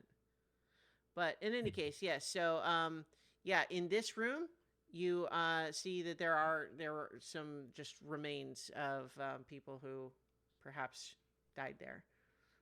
Okay. And you do, however, see that there seems to be something, just a little bit of something glowing underneath that coffee table. Oh. All right. Clementine. I think there is a thing under the coffee table. Can you come and take a look, please? Well, of course. And I'll back up so that you can get in there. I want to know how these snowmen move. Do they like have feet like the Frosty the Snowman cartoon, or do they kind of roll along like the narrator from the old stop motion Christmas specials? Or it I could always hop thought they along like bounced. like thumpity thump thump. Yes, That's yes. like hopping along. Yeah. Yes. Yes, it's literally like just the little hopping along, this ka-thump, ka-thump, ka-thump. And Or it a doesn't. walk. Look at Clementine go. Yeah, Aurora. Put the top hat. Aurora actually has, feet and legs and walks. Well, let's see. And I All right, will so make yes, let's see. so yeah, what do? You, like I said, you see a glimmer of something magical glowing underneath the table. So you need to move the table to get a better look at it. Right. So let's move. Let's go ahead and move this table. Okay.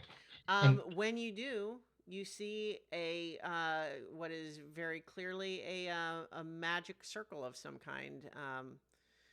Glyphs and glowing words in etched on the floor in a magical circle, clearly active still. Well, I would like to make a arcane check to see if I break this magic circle, will it blow up or something? Okay, yeah. Or would that disrupt whatever magic this? Actually, you know what? Let's just try to figure out what type of arcane circle this is. Okay. First of all, Sure. that will assist me in figuring out whether it'll kill me or not. Man, I'm not rolling well. A 10. Okay. You think that based on your assumption before, in terms of you were maybe looking for things that might be part of what's amplifying the magic here, Right. you are pretty sure that this is part of that. Right. Perhaps this is one of the four that you were looking for, right? Aha! Which does suggest that you would like it to not do that anymore. Right. But I think with a Well- 10, you don't know any more about how to disrupt it necessarily, or like what would be the potential ramifications of doing it Messing with incorrectly. it. Yeah. Right. Right. Now, Um, you think that it would certainly be possible to just like scuff it out with your foot, and that would probably disrupt it, but could have other effects. So you don't currently know necessarily how to do it safely. Right. Well, guys, I got some good news and bad news. I'm pretty sure this is one of the things that our dearly departed friends out there were trying to tell us about. However, this magic is foreign to me, so I don't necessarily know if it's safe to just scratch this thing out. I mean, that would disrupt the magic, I'm sure, but it then also could just explode or summon a monster or release a monster or something even worse. Well, how about this? I have something. I would thunderclap. The thunderclap cantrip potentially affect that. Like affect the. Yeah, you think so, because like anything that would just like physically disrupt the magic writing on there will interrupt the magical effect. However, like I said, like Yeah. anything that might let you do that from further away could Why be don't handy, we but wait until we know more? Yeah, let's see if we can find the Rather than others. taking hasty action, let's see what else we can learn. Okay. Okay. I know you wish to handle this expeditiously, but Let's our, let's check in the room behind us. don't be hasty. Let's check in this room behind us. True person saying, "Don't be hasty." What a thing! I have decided that you are not mummies. So you're looking in this room to your north here, there? Yeah? Yep. Alright. I will crack open that door. Okay. Someone go ahead and roll another d4. This time, if you get a 2 again, then re-roll. I'll do it. 1. Okay. On a 1. What was it again? Let me. Go ahead and roll 2d6 for me now. Okay. Oh 12. man, Well, he didn't want to roll high on that roll though, Wow. because that's how many ghosts you have to fight now. oh my Oh no! You see, as soon as you open that door, that there are a dozen like bodies in like servant uniforms, all just in there like piled on top of each other. But as you see that, spectral figures rise up from each of them, and we're rolling initiative. And Can I'm Rufus sorry do a that there's bonus so many action? of them, you guys, but blame Can Aurora. Can Rufus do a bonus action to slam the door shut? It's not Well- going to help. They can go through walls. yeah. It's true, they can. I will actually, because you have that fast hands thing, I will say that Yeah. you can do that, but as just established, yeah, they can go Yeah. through the wall. Yep. Let me put them on the proper layer there. Oh, jeez. Yeah. Doop, doop. That's too much. I know. I'm sorry. Can we treat them like a swarm? All right. And then this guy is, Is there even enough room? was forced to be half outside the wall. Yeah. And once again, I roll crap. Okay. Turn. Jeez. Where's my Spectre stats?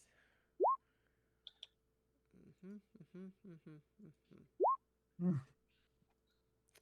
Okay, and they get for initiative 5. So Oh, maybe I'll be able to move before they go. I rolled a 4 and they got a 5. Like it's just okay. Let's Yeah. get. So let's update the tracker. So, does everyone have their correct initiative showing on Yep, the tracker now? I do. Yeah. Yep. Okay. So let's say I will go ahead and let Doak go before the specters. Okay, thank you. All right. I'm going to use a lightning bolt when it's my turn. Okay. I'm just letting you guys know there's an area effect spell coming. Yeah. Well, and you all know each other's stuff, so Yeah. I think you. Yeah. So I mean, so, actually, but, honestly, yeah. chain lightning might be better. Well, actually, it's interesting Maybe. in this circumstance that I think that the actual lightning bolt spell might actually be more useful in this specific circumstance. yes. Okay. And It's better yeah. for large numbers of enemies as opposed to multiple bigger enemies. But in any case, though, Rufus, it is actually your turn first. Do you just And did you get slam out of the way door? so that I can take. Yeah, disengage, book it. Okay. Like, whoops, sorry. Sorry, didn't mean to interrupt. Sorry about that. Yeah, pull a short bow just in case he could see one that comes out. Yeah. Oh, I just realized there actually should be one more because I have 11 on here. So let me just remedy that. Let me give you one more. Yeah. Maybe do 2 more and let that other one be the one that's on the tracker. I don't know. It's fine. It's all the way in the back. It's gonna, yeah. Yep. Yeah. Aye. Yeah. Okay. So, no, anything else from your turn, Rufus? Just gonna pull my short bow and aim for the thing to see if anything comes out. I do also just note that you didn't go ahead and deal with those curses in between, but yeah, so go ahead. In any case, so that would make it your turn, Aurora. Okay. Well, you know what? This sounds like a Remember that the door is closed. If you open the door, I'll be able to go over there and use the lightning bolt without having to open it. Well, shoot. That messed up what I was gonna do. Well, open the door. That's either an action or a bonus action, right? Rufus, you could have done that. I will have done that. Yeah. Okay. Yeah. Okay. The door is you open. told me so the door's open. Yeah. Okay. So I am going to fire lightning arrow. Okay. So I mean, I don't think you have line of sight from that square. You might need to move up into the other one. Anyway, unless you're firing it just like you could get only the one in the doorway. I suppose. The one in the front there seems like a fine target to me. Yeah. Well, but is lightning arrow one of those things where is it only hitting the first? See, the thing, one? if you don't. Huh? I think I missed something. Dove, what are you doing? Are you attacking the thing or not? Yes. Go ahead. Yeah, I attack. Yes. Yes. Okay. And we were trying to establish: does lightning arrow only hit the one target, or is it like does it do more? That's why we're trying to decide where you're attacking from. Trying to read the spell. Okay. So I could but 12. Okay. Yeah. 12 just hits. Okay. That is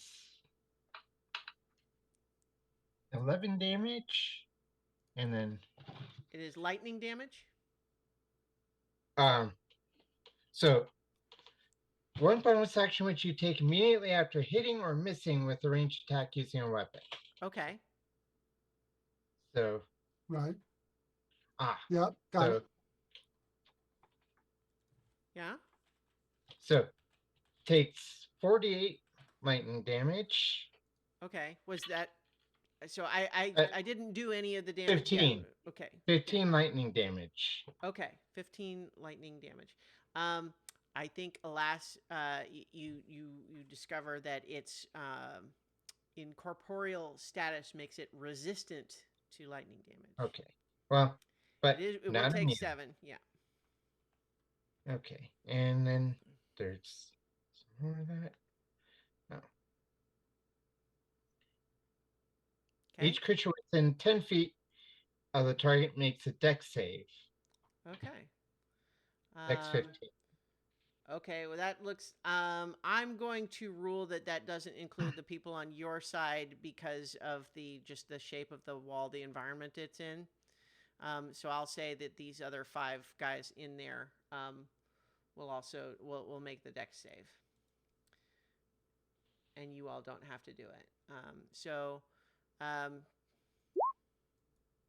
20, 21, 13, 6, 11. So I think these 2 that are furthest away probably save, and then the other 3 don't. So they take. Okay, so 4 on the ones that 14. failed, and 8 normally on the ones that failed, and 4 on the ones that succeeded. Mhm. Which And becomes 4 and 2. Yeah. Yeah. All right. Kaboom! Okay. Are you gonna stay there? I'm gonna move. Okay. All right. Okay. That makes it your turn, Doke. Okay. Seeing that they are resistant to the lightning, I'm a little, but I don't have another good, another option really.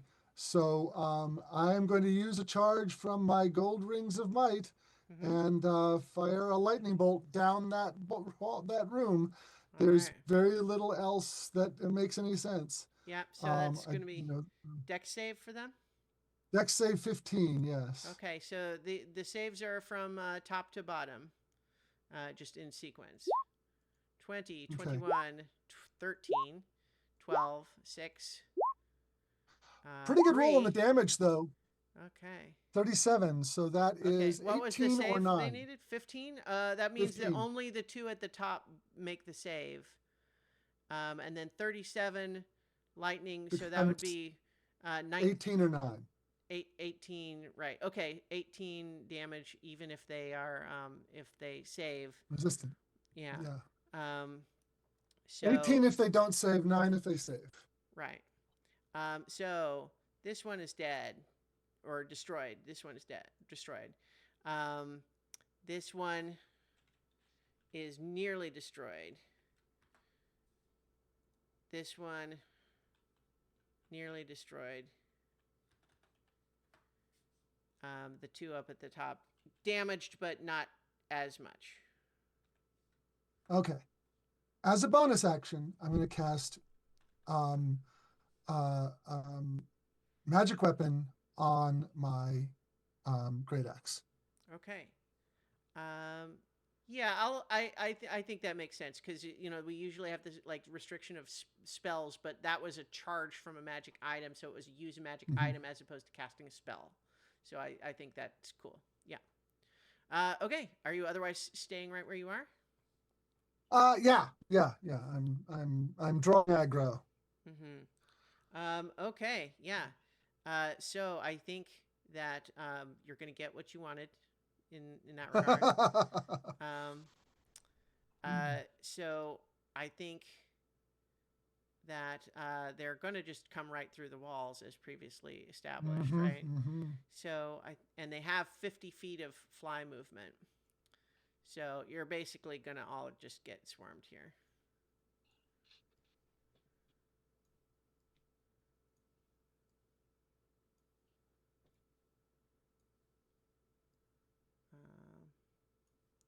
And moving the furthest away has put you in the greatest threat. Mhm. That's it's how it goes sometimes. So I think though that because you did sort of draw the aggro, all of the ones that can attack you, Doke, are going to target you. Okay.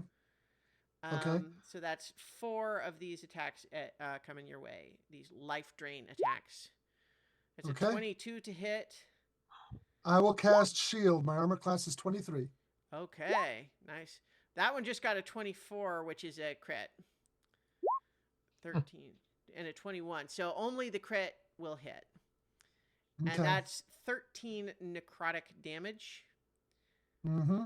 But also that necrotic damage reduces your maximum hit points by that much as well. Ooh. Okay. Hmm.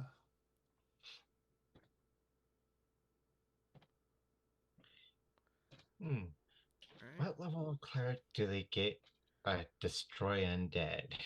Yeah, I don't know, but so in Not any case, here. 2 of them coming your way, Aurora. Okay. It's a 13 to hit and a Miss. critical fail. Miss. And then we got 4 coming at you as well, Rufus. Yay! 17, 8. 17 is my armor class. Okay. So you got 2 hitting you. So you got a 17 and an 18, and the other 2 miss. Okay, uncanny dodge on one of those. Okay, so one of them would have been 9 necrotic damage, and so you can half that to 4. And then the other one is 7. Okay. Yeah. Still not bad. Everyone be sure to blame Aurora for rolling 2d6 on it and getting 12. I'm teasing, of course. Anyway, Yes. but yes, that is these specters, as these rage-filled spirits have, are so angry at their fate that they cannot tell friend from foe in any meaningful way, and are trying to draw whatever heat and life they can from you.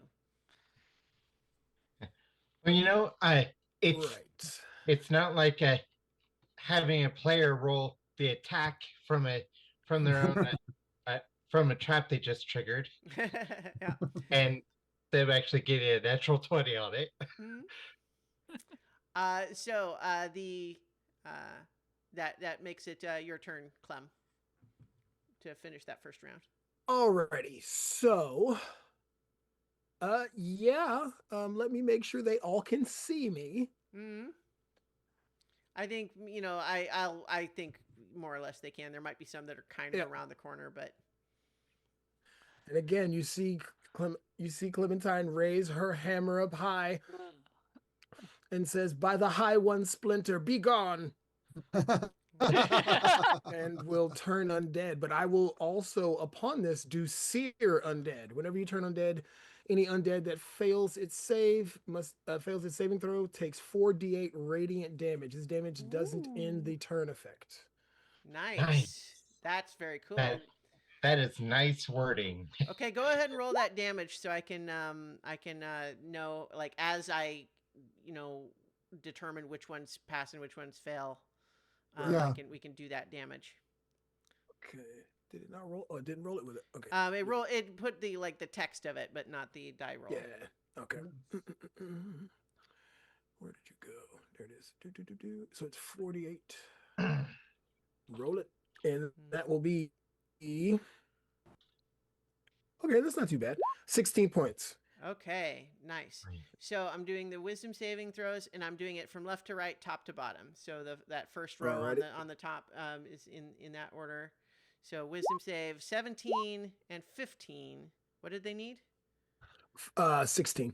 Okay, so that first one saves, the second one fails, and only had 2 hit points left. So I believe it's probably seared away. Okay. So that one's destroyed. The next 4, 2, 4, 3, 18. So that's 3 fails and 16 hit points from each. Indeed.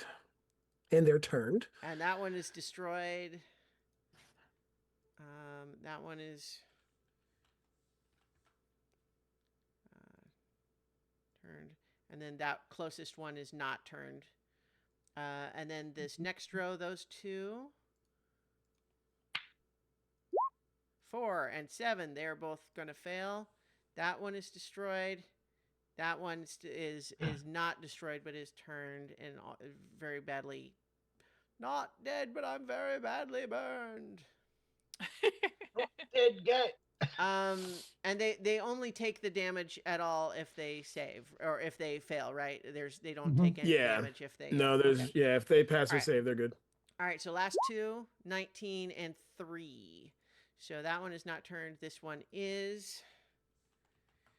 Okay.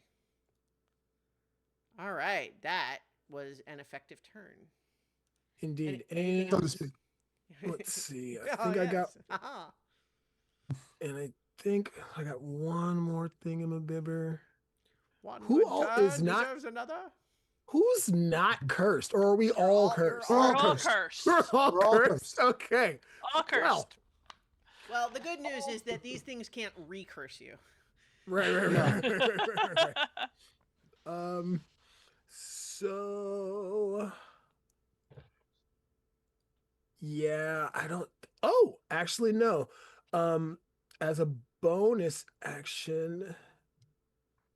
Oh no, I have to concentrate. Oh, I don't have to concentrate on turning. So, you are my big fellow. I will. Oh wait, I can't get you. Oh no, yes I can. I'm on your side. I You're will right there. touch. Or, Yep, I well, will no. touch our big tree fellow. Shield of Faith. So you have a plus Okay. two. You have Okay. a +2 to your AC. I was just thinking for Nice. Eldritch Knight, Shield is a fun spell to have. Mhm. Yeah, Mm-hmm. as a tank. Yep. Yep. Great. Okay, cool. So Shield of Faith, let's put a yellow dot on you for that. Yep. All right. Okay. Okay, that was Clementine. Rufus, you're back up. All right. I don't really have anybody that's engaged, but Yeah, well, like not if you're Well, only focusing on the if not you- turned ones. yeah. Yeah. A couple of these turned ones though are very weak looking Okay. because they were like not only turned but also hurt quite badly by that seer undead. Yeah. I'm gonna just boogie over to here because it won't get me in an opportunity attack, and then I'm just gonna attack this one. Okay. And I know I don't get the sneak attack damage, That's fine. but let's see. That is going to be a 19 to hit. Okay, 19 does hit. And this is a not For- magic rapier though, right? No, it's not. It's 11 piercing Okay. damage. So it's 11, but it's halved because of its incorporeal nature. Yep. All right. So you've done 5 damage to it, but your rapier, it penetrates it in a way that you're used to, but it also just doesn't seem to bother the ghost as much as Okay. it normally would. It goes through too easily. It just slides through almost like slime. Yeah. Tears out a little bit of ectoplasm, and Yeah. that's it. It's all sticky. Okay. Yeah. My turn. You. Yep. All right. Go right ahead. Okay. Wait, my turn. Oh, yeah, it's Aurora's Oh, next. yep. Yeah. Okay. Aurora's next. Yeah. And I'm just looking at the Turtle Dove daggers thing. The illusory attack, that one is just like, if I get to It's the attack same my as turn, your regular attack. You can just do it from either you or from the illusion. So you don't get more attacks. It's just the Oh. attack can come from either place. but like both the attacks is one attack action, right? Yes. Okay. You get the same number of attacks. They just Yeah, the attack can come from either place. You could even split them up if you wanted. Do one from each place Okay. if you wanted to do that. I'm going to go ahead and use the charge and place one right there. Place my copy right there. All and and Copy is not cursed, but the copy is, like faded. There you go. then do my slice against that one. Okay. 15. 15 hits. That is 6 damage. Okay. And that is not reduced because it is magic. Yep. Um, 13. 13 does hit. 8 damage. That one is destroyed. As you slash away at it with your magical daggers. That worked out. That worked out pretty well. Mm-hmm. And Which one says that? I don't. I'm gonna assume this like the trickery cleric thing, and the copy can't speak. You can have it be that way if you want. I was going to let you do it however you want it. Yeah, I think it would be funny if they did it in chorus at the same time. It's a copy. Actually, yeah, it comes from both. In harmony. I was Yes. actually thinking it would be funny if it just repeats what you said. Like you say that worked out pretty well, and then it says that worked out pretty well. Yeah. That's great. Yeah. Anyway, and there is actually, I don't know who's watching Star Trek Starfleet Academy, but in episode 3, there was a flower, and I want to say they called it an empathy flower or something like that. But basically, Yes. what it did is it had this little sort of like flytrap like mouth. But what it does is like anything you say near it, it repeats back at you in like a voice that sounds like you say, "Well, that was interesting," and it would go,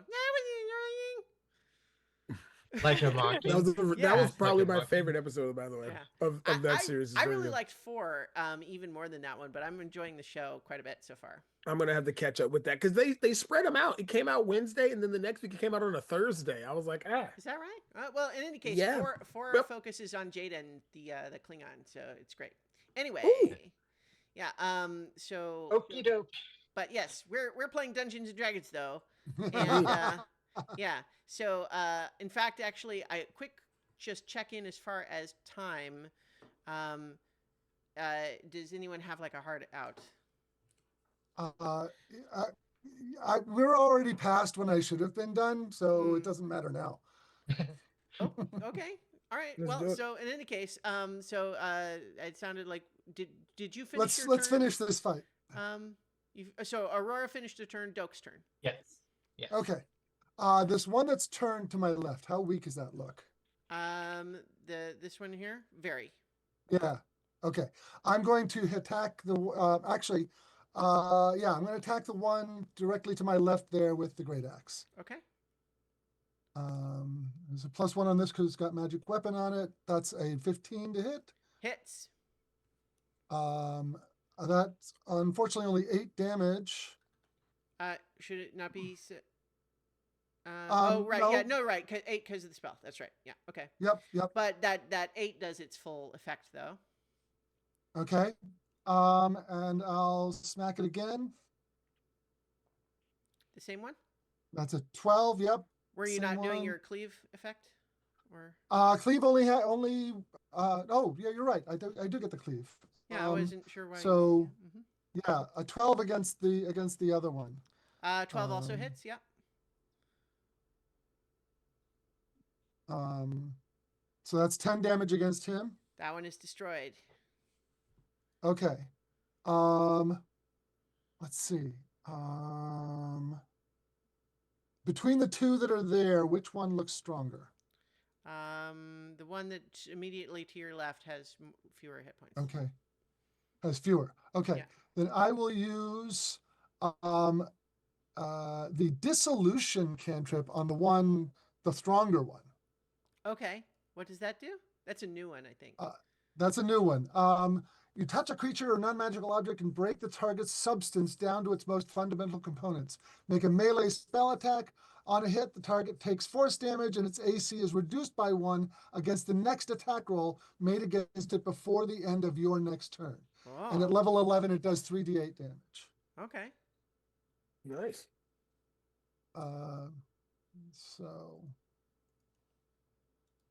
That's a 23 to hit. That will hit for sure.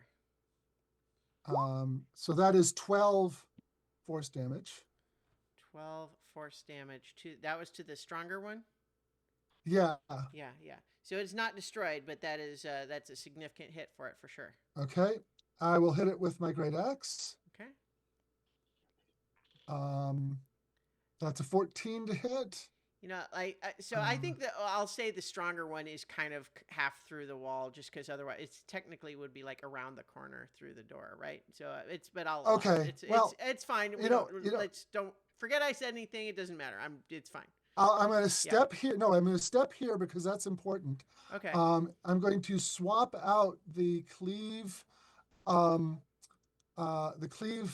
mastery for push mastery and send it 10 feet back. Okay. Fun. So it was 8 slashing damage for this guy. Is that 14? Yes. Okay. Sorry, is- 9. Okay. Well, it just so happens that's enough to destroy it, but I think it just for Okay. fun, you watch it, you send it flying You back through the wall. spray the yes. And so it's like Ectoplasm. splats ectoplasm against the wall on the other side. Yeah. All right, yeah, that one's destroyed. Is that the end of your turn?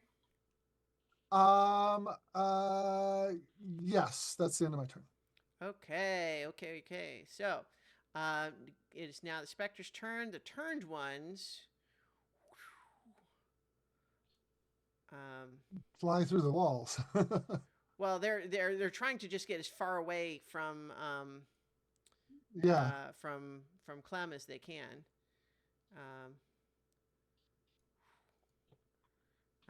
All right, but the one that is not turned, I think, absent any other obvious, like knowing what to do about it, I think it's going to attack Clem.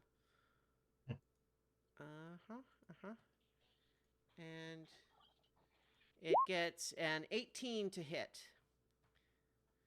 Does But- not hit. Does not hit. Okay, great.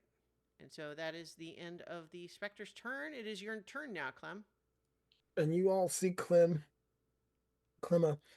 She puts her hammer against her back, holds her shield up high, and says, "I don the armor of my saint, Donatello." And you see the shell kind of consume the snowy form, and it kind of hardens, and now it's cast in this like shiny, glittery, like frosted turtle form as it activates its arcane armor and a very large let's see which one it is. Blah, blah, blah. Macy thing. But that's the one. Yes, it is a Oh, basically this is the artificer thing. Yeah, it okay. is, yes. Yeah, So nice. it's basically a big ball, like ball and chain, and it swings it at the ghost in front of it. Nice. Oh wow. You got power armor on. Indeed. Yeah, nice. And that will be, where's that one? Yep. And this thing has reach too, which is cool. Nice. Hopefully I roll better. Okay. Hopefully. Does a 14 hit? It does. Nice. And that will be I'm guessing this is also not probably bad. magic damage. force damage. Force damage. Yeah, force damage is good. So 8 force damage is not enough to destroy it, but it is almost completely down. And if I'm pretty sure, I think I can push it too. Oh, yeah? Oh no, wait, no, I'm not. I can't because I'm not. I didn't get bigger. Okay. So yeah. So that'll be Yeah, my turn. so the only Yeah. unturned one is now very, very weak. So that brings us back up to Rufus. Hey, Rufus, you get sneak And attack. Yes. Yeah, you want to take your turn? Yep. Yeah, there you go. Yep, I am. I'm Gotcha. going to boogie up to this dude and see if we can dispatch him handily. I'm gonna try with the trident, Mhm. because that is a magic weapon. Yeah. And we'll see. But that's a 6. That does Well, not yeah. work. Yeah, 6 is not. You know what? I'll say yeah. that you're flanking. I'll let you roll with advantage. Okay. All right. That's even worse. That's a 5. Can't help you. Yeah. Yep. Uh, bonus action disengaging. Get the hell out of there. Okay. All right, Aurora. Well, might as well make good use of this thing. And Might as well make good use of this thing. our action go here, then have this one move, and slashy slash. Nice. Yeah. 15 hits. for 7 damage magically. It is destroyed.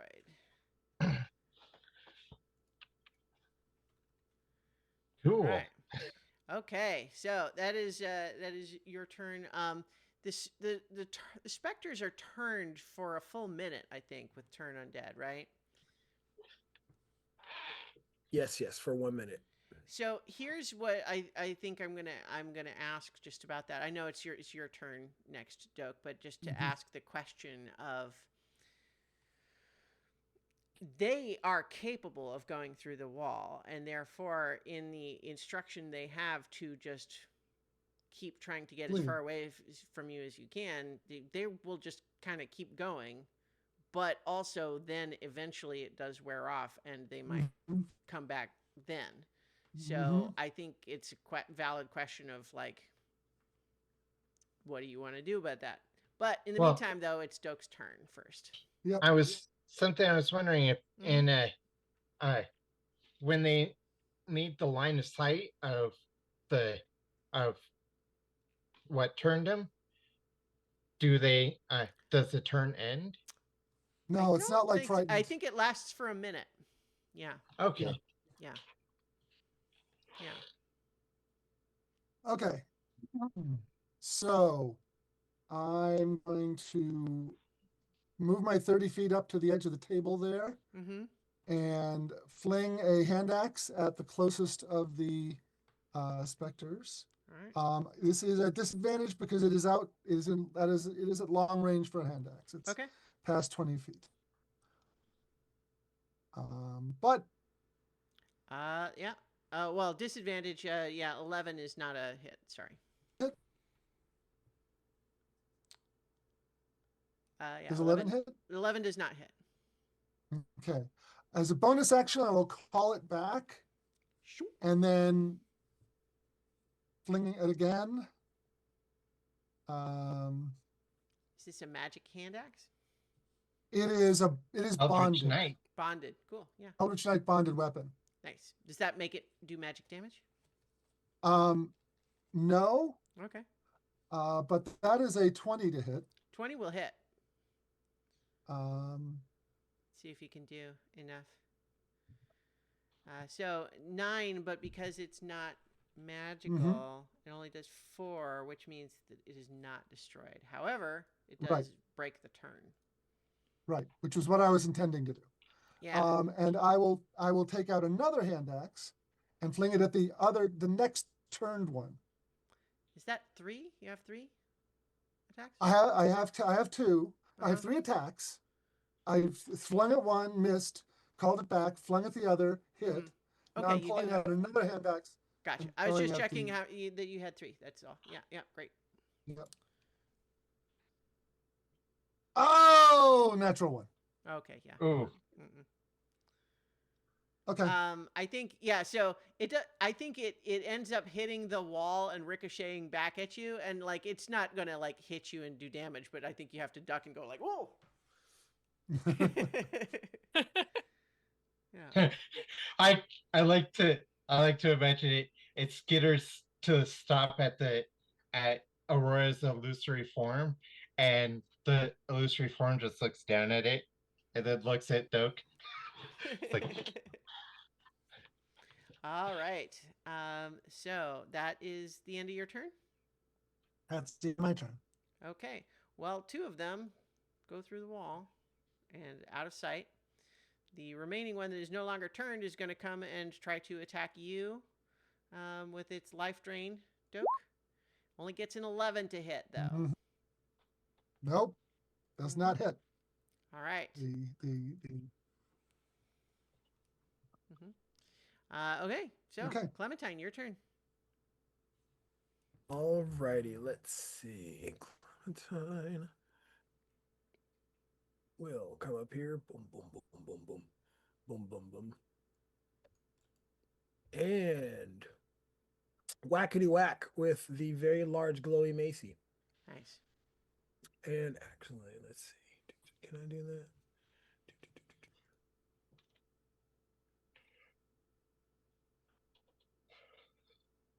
No, I won't do that. I don't think we'll need it. So here we go. Gonna smack this ghost with a glowing Macy thing. Mhm. And we'll see how that works. Hopefully I'll roll a little better. I don't think I've rolled over a 10 all night. There we go. Happens sometimes. That's a 20 that's a 24 to hit. Okay. Okay, yeah, that'll hit for sure. And it only has 2 hit points. So how There do you go. how do you finish off this last ghost while it's floating half into the dining room table?